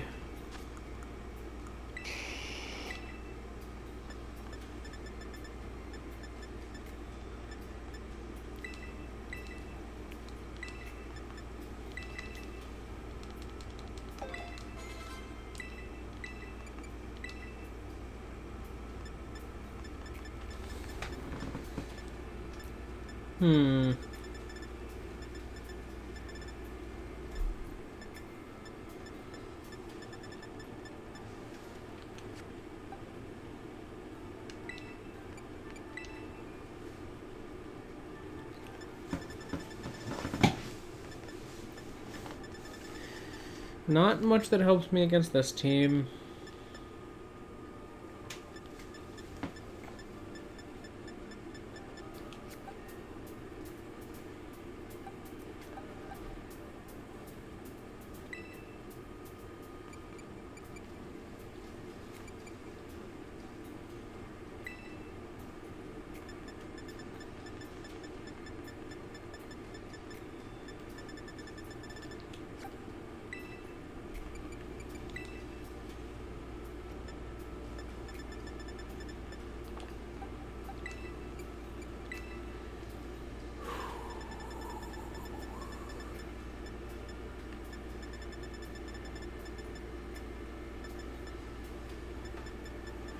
Facade's not bad.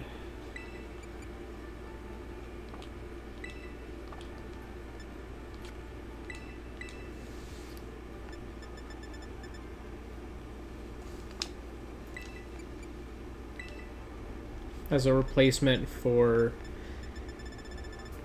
a move that I literally just don't use.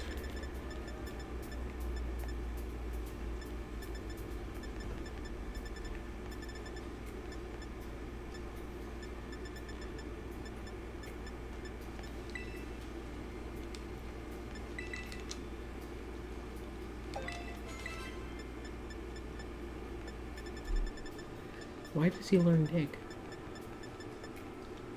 And I'm gonna add Zen Headbutt to replace Double Kick. So that's not been particularly useful for me.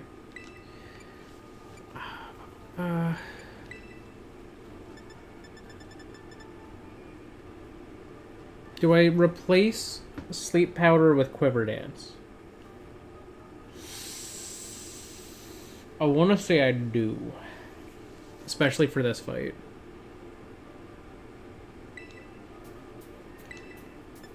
Sleep Powder was clutch for a lot of the time.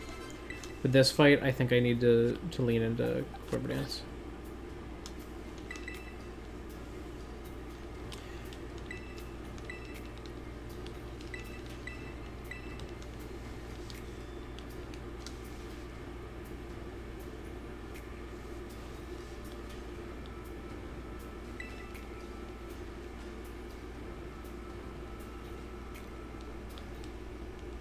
Because first turn I can Terrasilize to an electric type and Quiver Dance.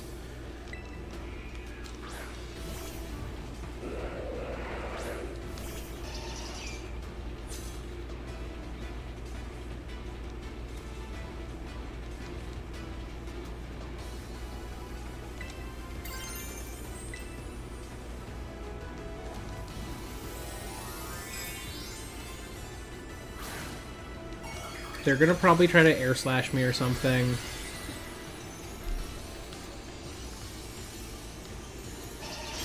Which isn't a huge threat.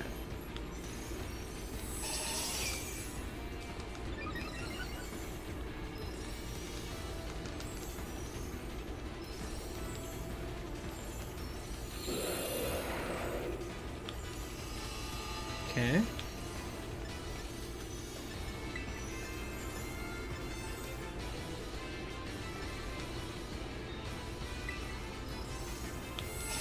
I'm gonna Quiver Dance a second time. Since they haven't tried to attack yet.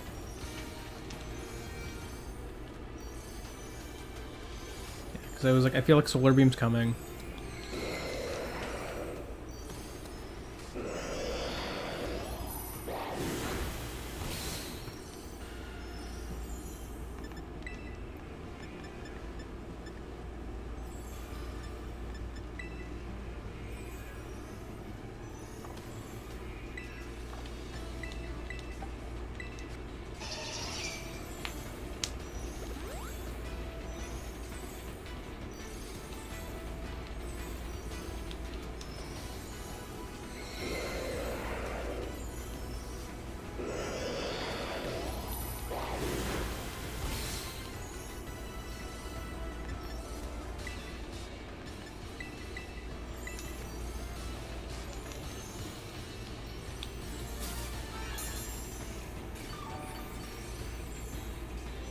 Yes.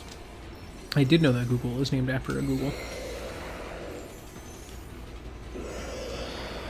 I also named their headquarters after the one followed by one Google Zeros, or a Googleplex.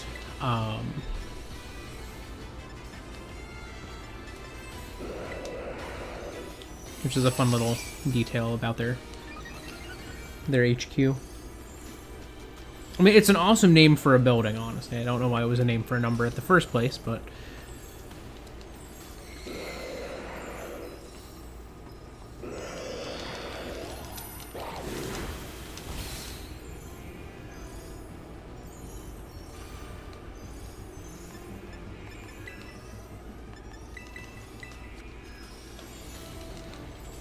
You gonna set the sun back up?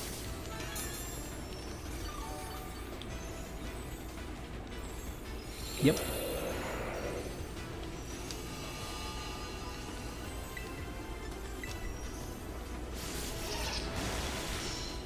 It survived that?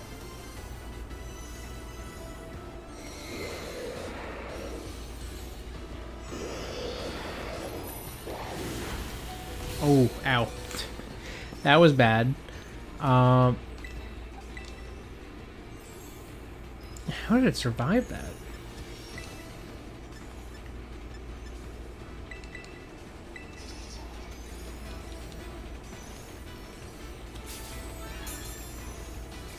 Venomoth cannot be renamed.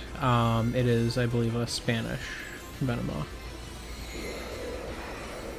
or one of the other like languages where it's the same name.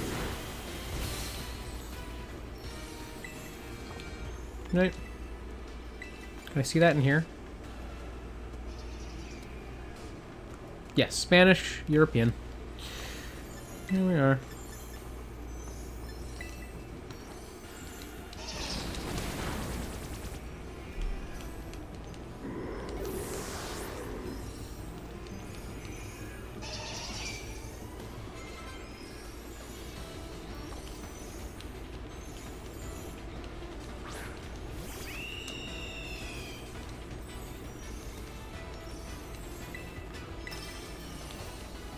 I should outspeed, so this is probably a one-shot.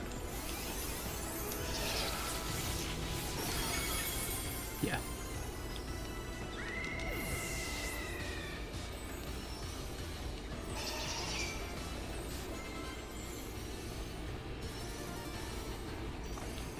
Oh, Terry is a little trickier because it is part dragon type.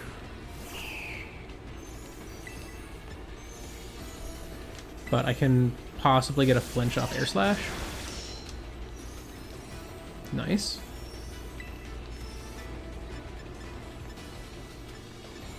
Terra Blast would be a little stronger because of the stab, so I'm going to see if this kills. Nice.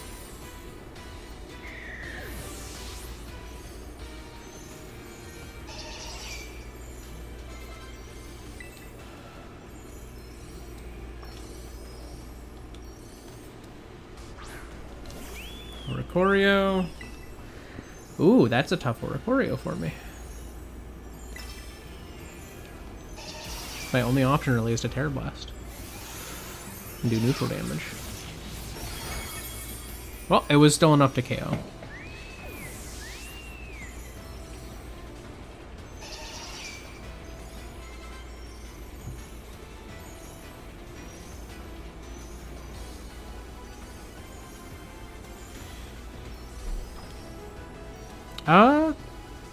I don't recall it.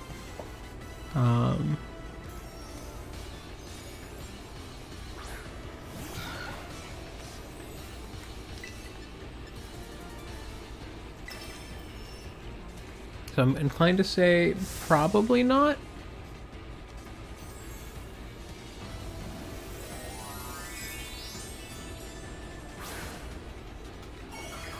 Alright, you're gonna go pure flying, and then you're gonna die.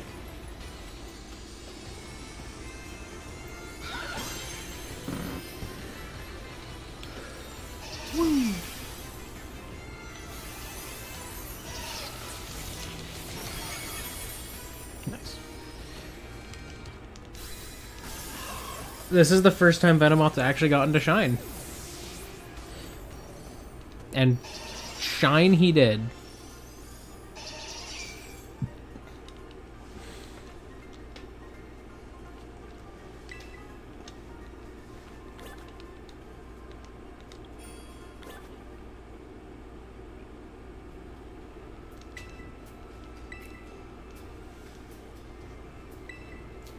Hassle.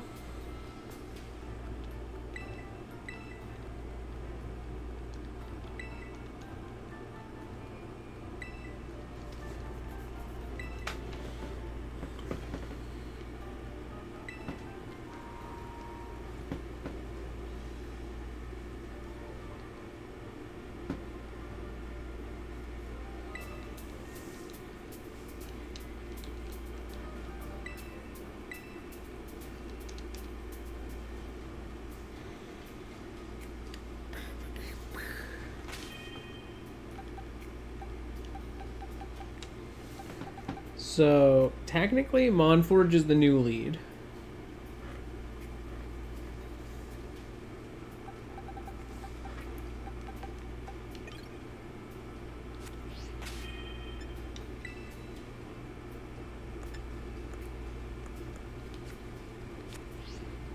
So, that's how we're gonna do it.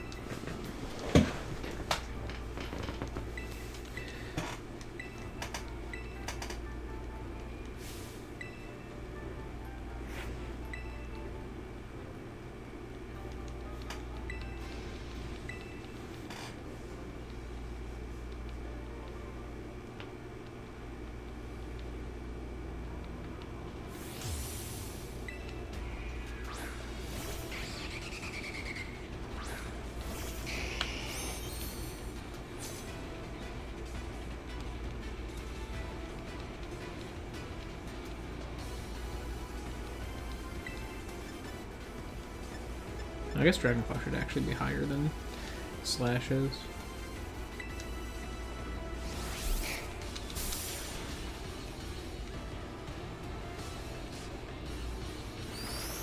Oh, that's rude.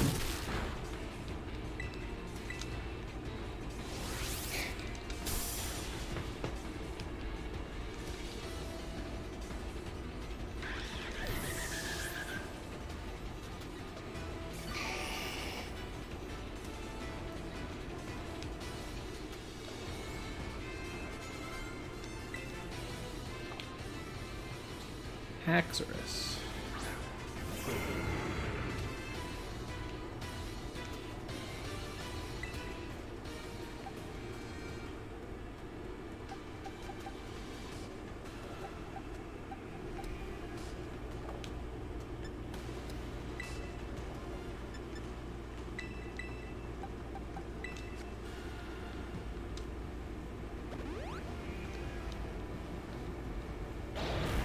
Uh-oh.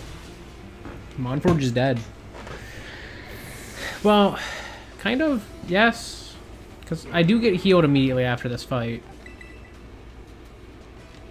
Which I think is within rules. But at the same time, like, I'm about to hit the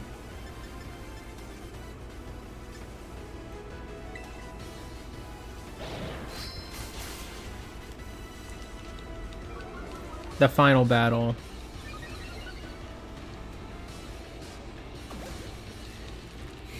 And I don't know if I'm given the opportunity to switch them on out in time. Because I could.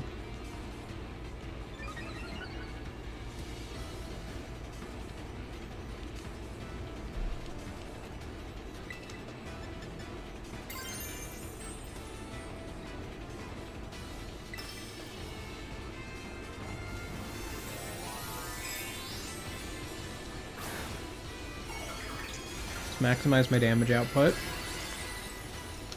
Charlie, you can do it.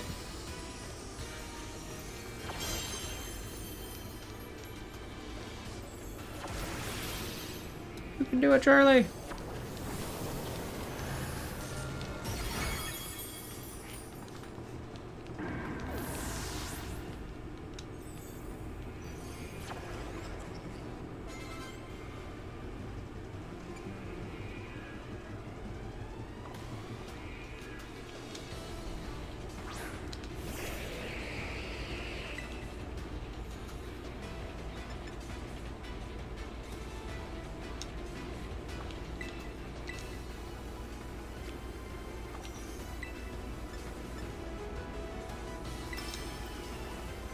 This thing is pretty special defensive, but I do have a decent boost here.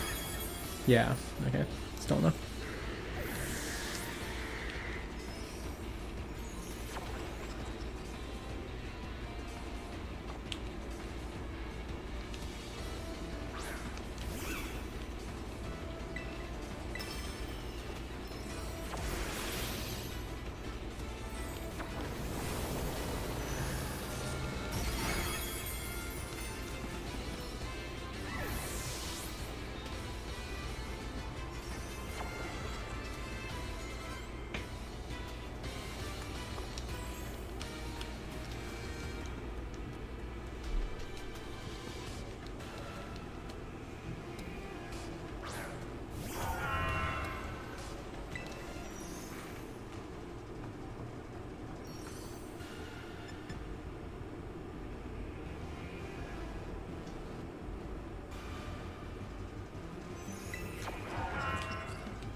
I'm gonna Strength Sap.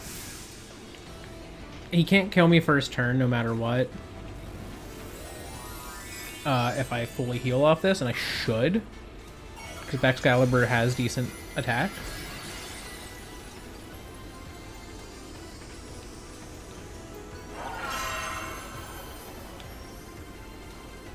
So Strength Sap should heal me. Up to full.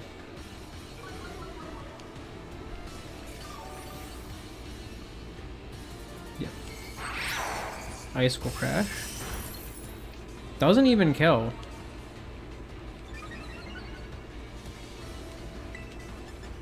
I was expecting the Glaive Rush. So I'm just going to Shadow Ball to kill.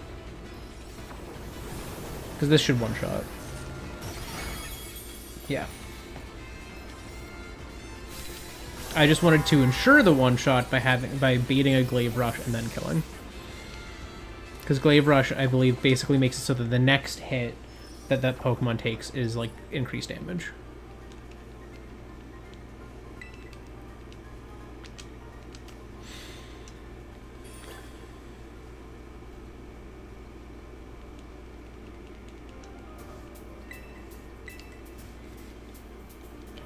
Well, I guess I should probably take Zard off the team if I can. Question is, who replaces Zard? I just checked. We do not have enough subscribers to get the level, or to get the 250 heal. Because if we got the revive off the 250, Monforge would not be dead. But here we are. Monforge.net. Dead. Stream 16? Yeah.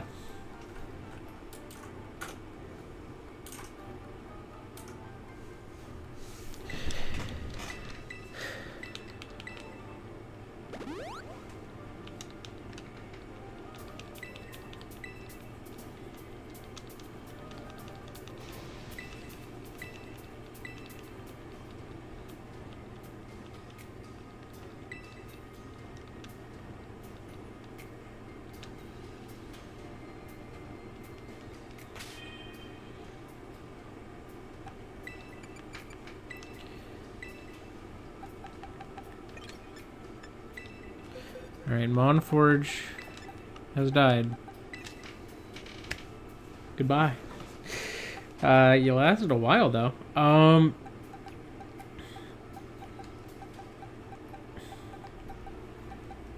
feel like whatever we add to the team needs to be similar in level. We got a level 64 Tentacool.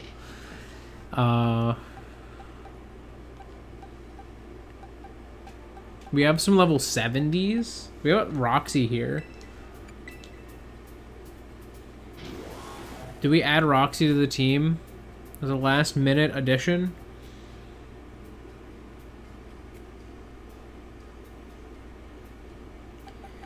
I feel like we add Roxy.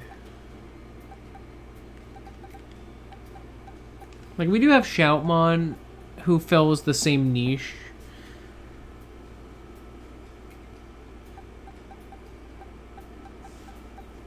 Could also go busted and ensure our victory by adding a level 100 to the team.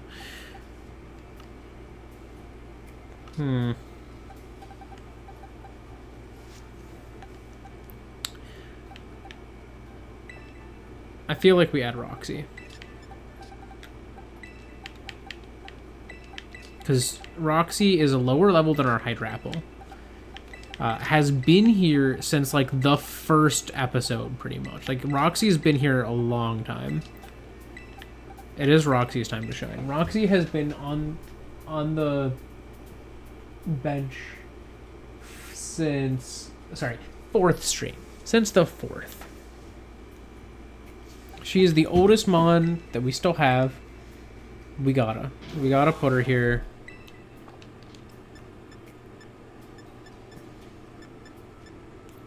She came with Technician.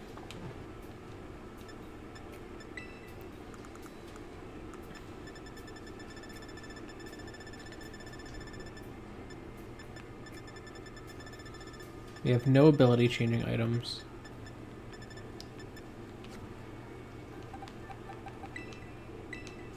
But Technician gives her a 50% boost to moves below 60 base power.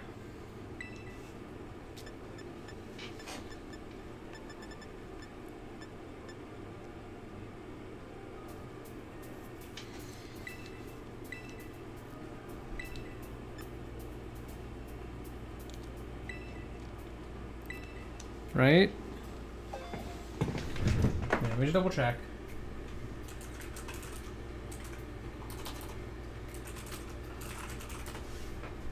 50% for 60 base power or below. Yep.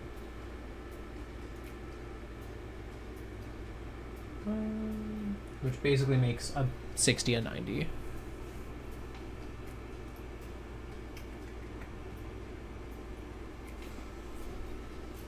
let me update the team as well, because I should do that before I get too lost here. Venomoth is here now.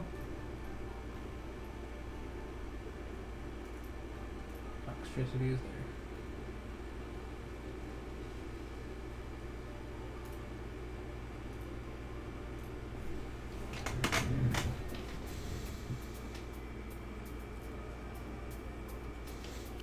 I just want to see.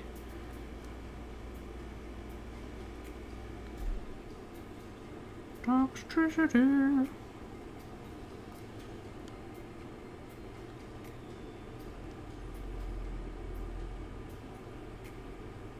Looking good. And I'm just admiring how it looks on the layout, zoomed in. Up.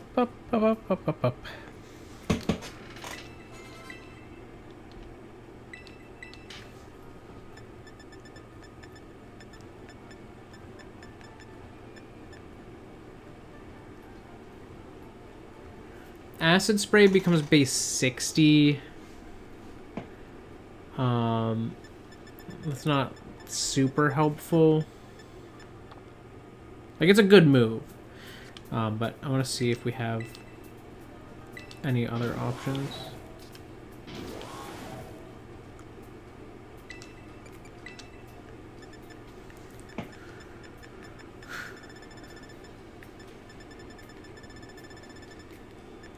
It doesn't look like we have any dark options, which is unfortunate.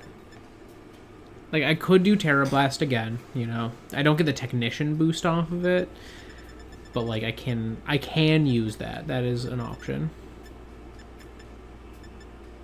Like, otherwise I have like Thief and Flang, which are physical, which my physical attack's not awful, but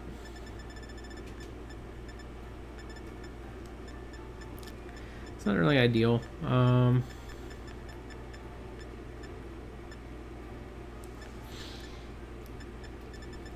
Acid Spray might be my best poison option of like my special attack choices. Alright, I'll add Terra Blast. But Nuzzle is useful, so I might just use the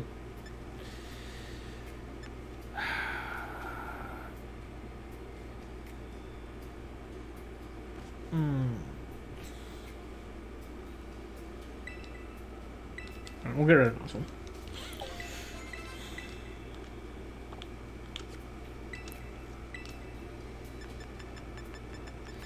And we will add Acid Spray.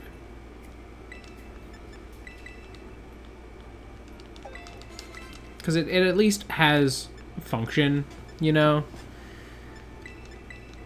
Even if it is the weakest move we have right now.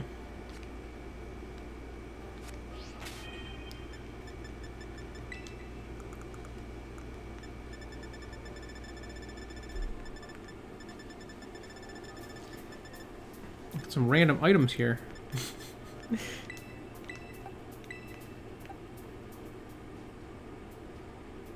Do I do it?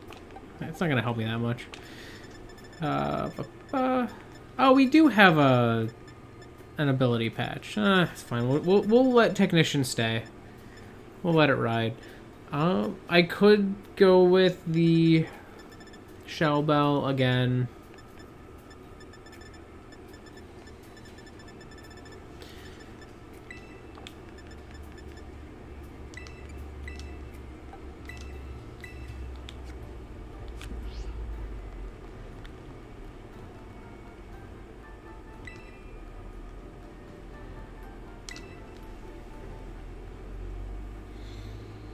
Alright, it is time.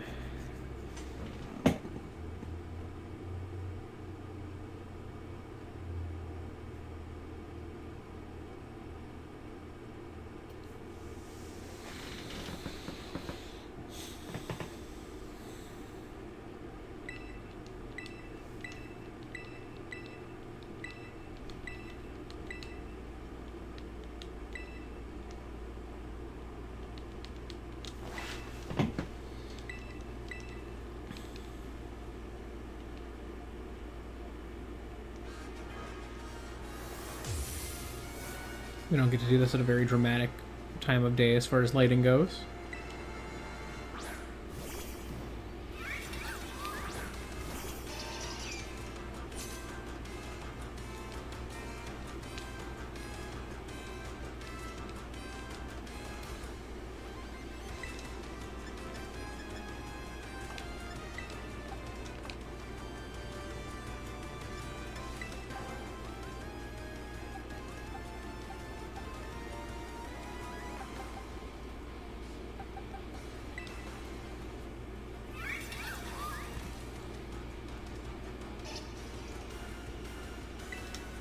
It's always Venus.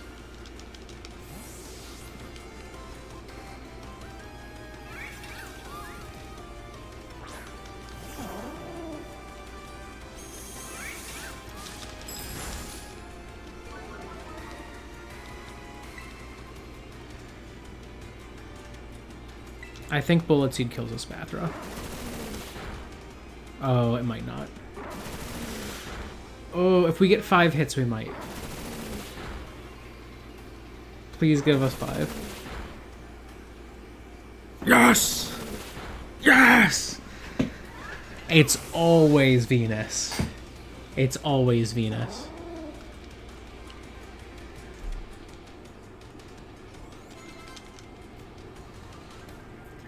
Avalugg.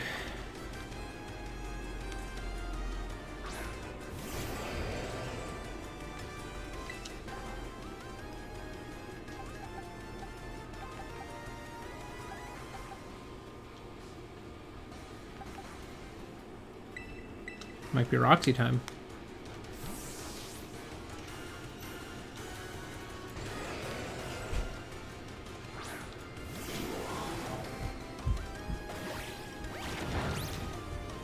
Huge.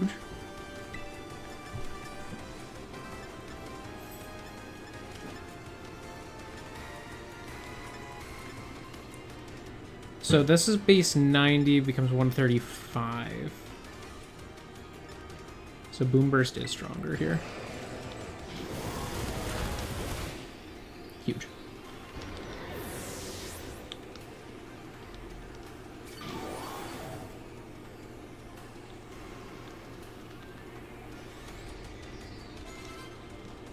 It's my first time using a Toxtricity in this game. It's a great reminder of the fact that Toxtricity is sick.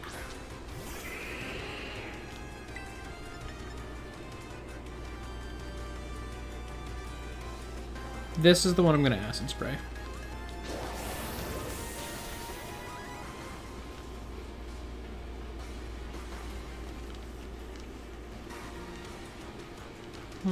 I could have probably killed with Boom Burst, but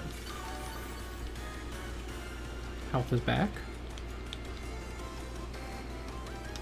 That's a miss. I was going to say, I'm like, that's a miss. I know a miss when I see one. We're going to use a normal Terra Blast.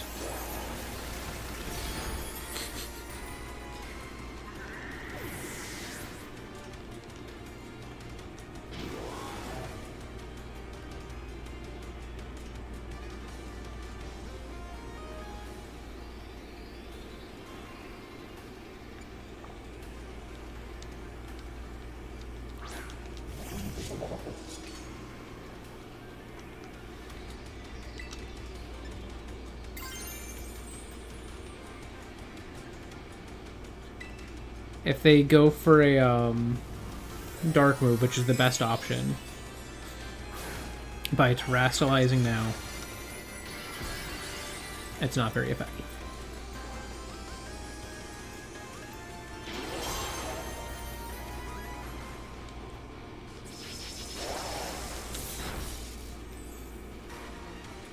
Oh. Not what I was expecting, but also a defensive type change for that. Goodbye, King Gambit.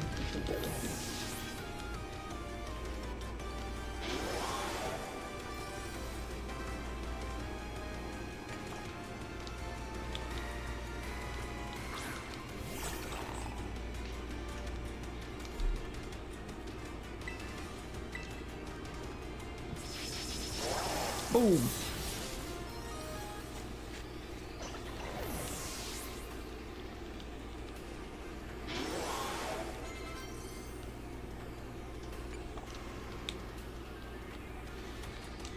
Like, I know that I'm over leveled and this is like a power trip, but I have been waiting to use this Toxtricity for so long.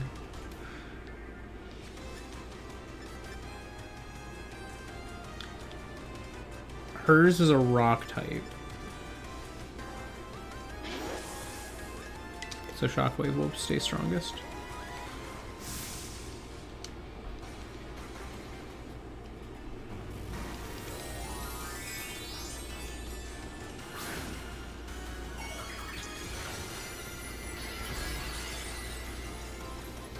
Glimmer is a special ball, so like I imagine this is gonna not be a 2-shot, maybe a 3-kill type deal. Oh, it is a 2-shot. Dazzling Gleam, okay. She's not playing.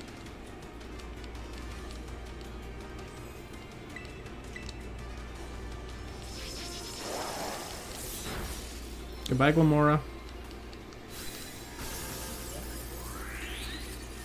Power trip.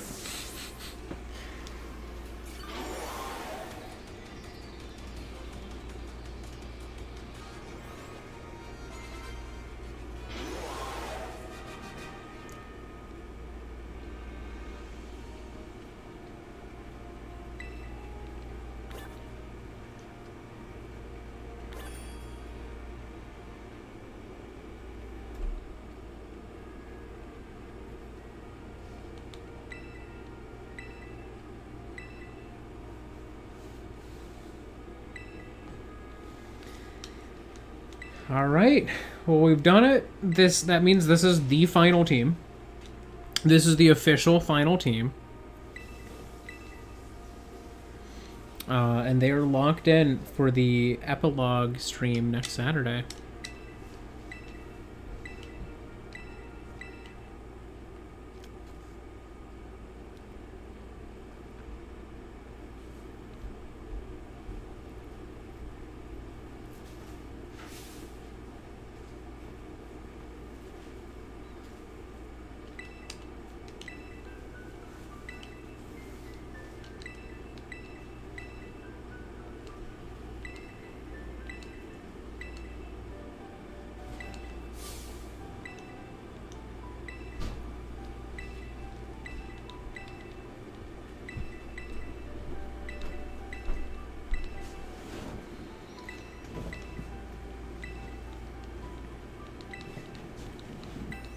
All right.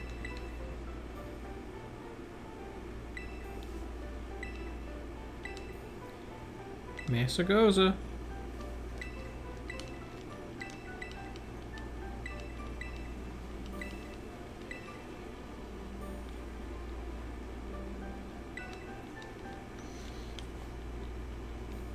So I have one more battle to do.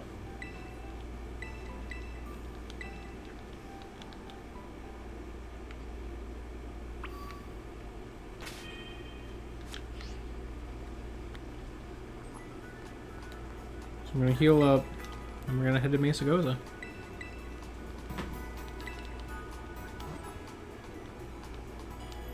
But yeah, this is officially the final game. Unless she somehow knocks one of them out.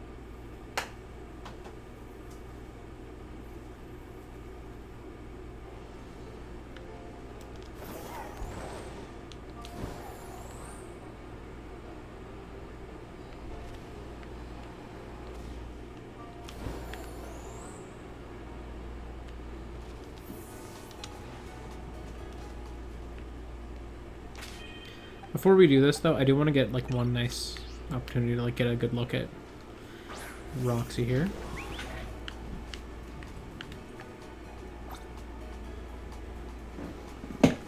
Oh, a little further away. There we are. Okay, yeah. So like a kind of slightly lumpy texture that they give to a lot of amphibious things. Kind of makes sense because I think it is a salamander.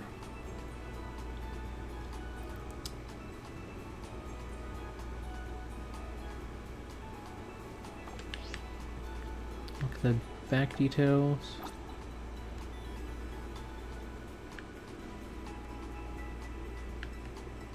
Yeah, just good. All around a good looking mon. Nothing nothing too crazy going on there, but I don't know, I was like, before I do this, I want to get one opportunity to stare at my Pokemon and just inspect their texture work. Any second now. Why is everything so blurry? Nimona, what have you done? Dawn fan's here to watch.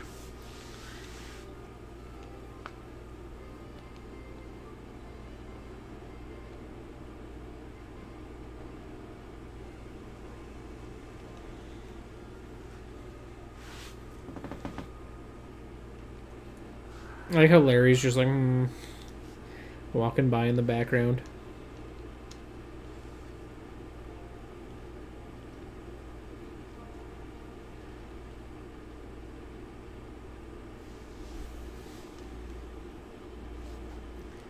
Let the battle begin! The lady in the background is low frame rate.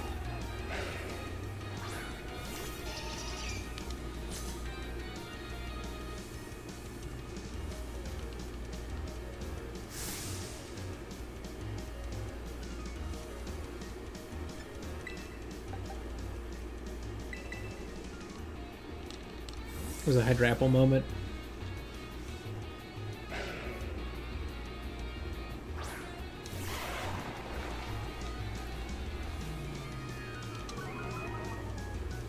That's right, Nimona, you've never seen this mon before.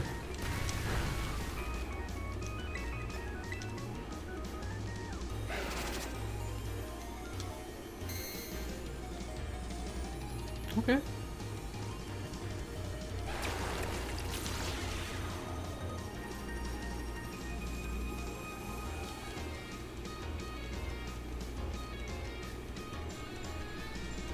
Nimona, you taught me nothing. Don't be so confused.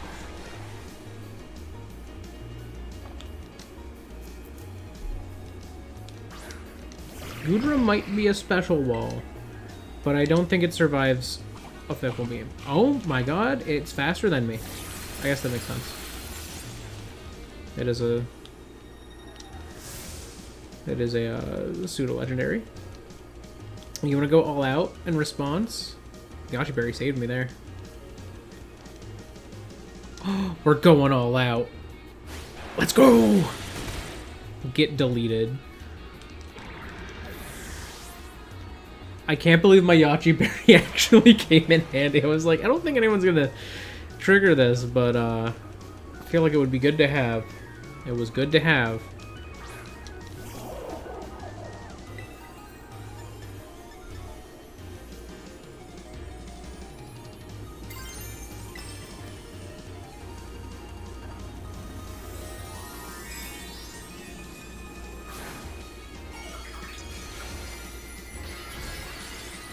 We're gonna terrestrialize.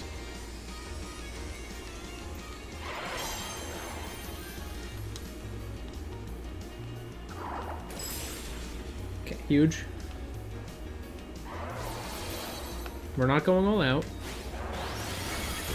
but we still one-shot.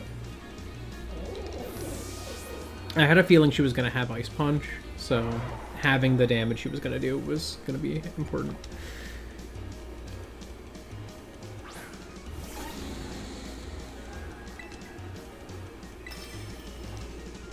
Ooh, we're going all out.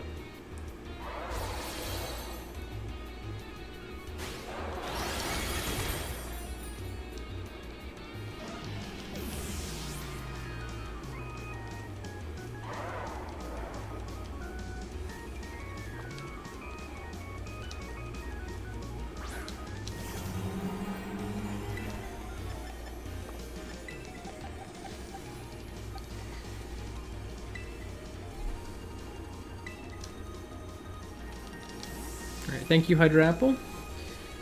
It was a great start to this. Oh, this could have Earth Eater, though. I didn't think about that.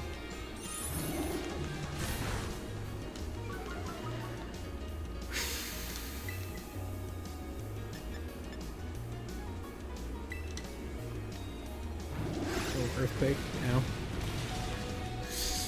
Alright, we gotta switch back out.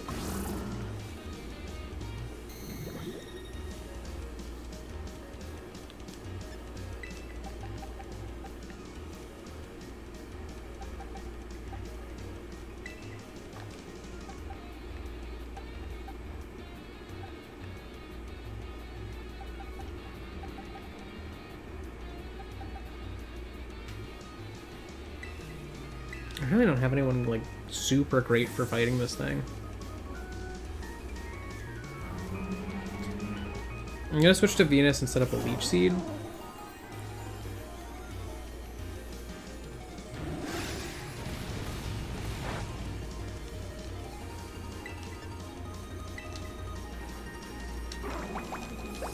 Okay.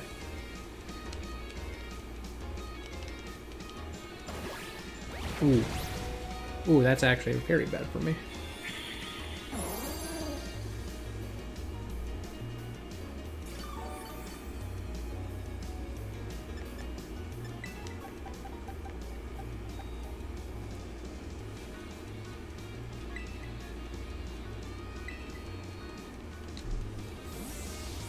Okay, but now that that's done, there's a good chance that she goes for Body Press again. Yep. Not very effective. I heal from Leech Seed.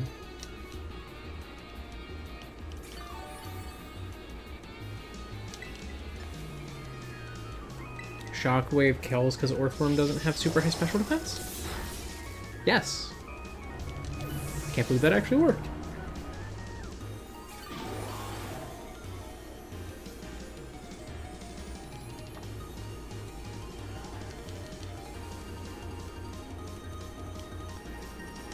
She's got the Aqua Ball.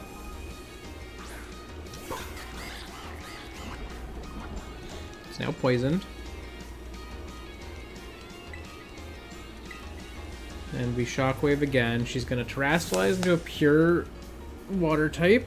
And then I KO with this because I'm slightly faster, hopefully.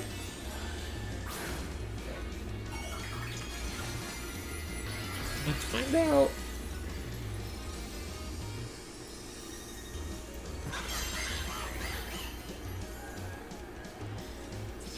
Yes! Yes! Alright, there it is. Alrighty. That is victory.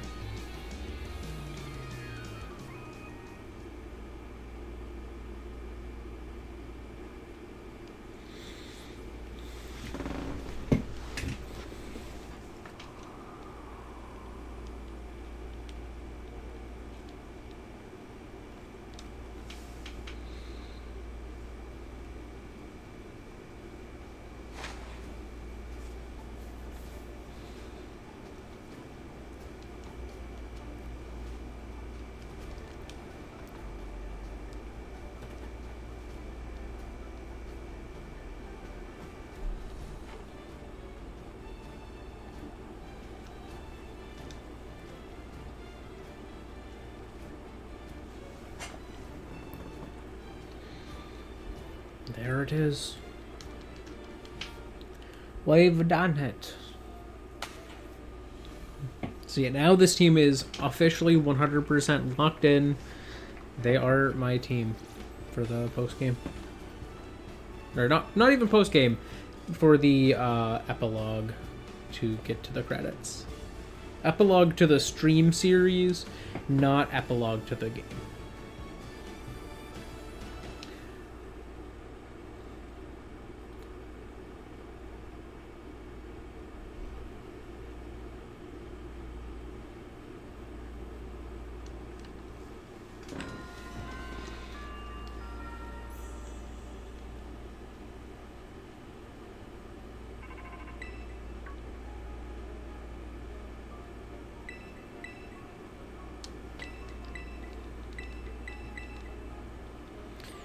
Alright.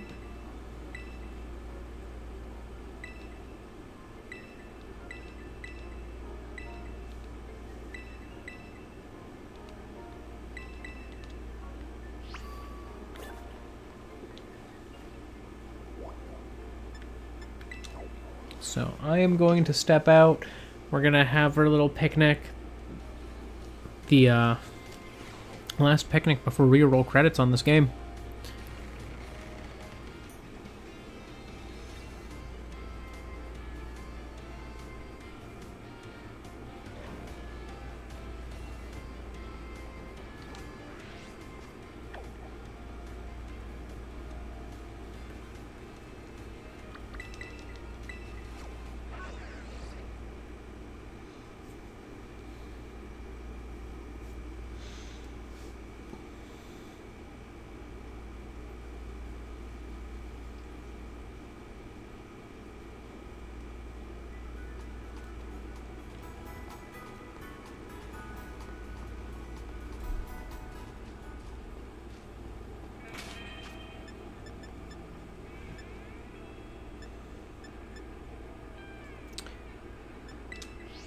Picnic time.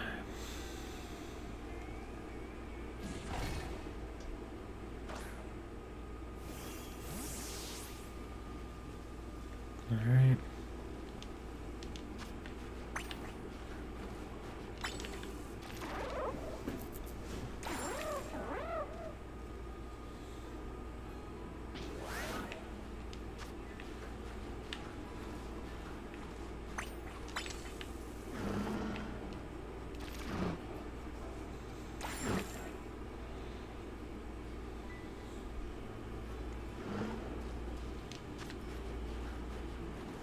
Oh, I have appeared?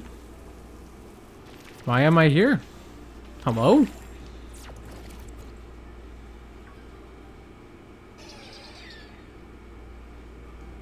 Why was I there? Hydrapple, it's your turn.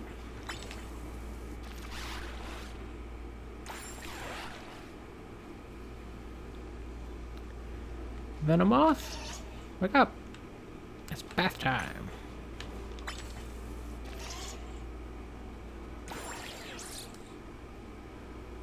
She's like, I'm still sleeping. Or he's like, I'm still sleeping. Oi, wake up.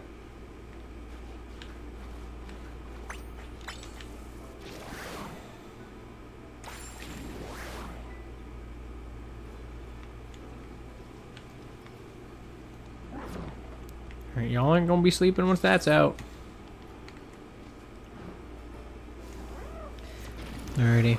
That is gonna be all for today's stream, though.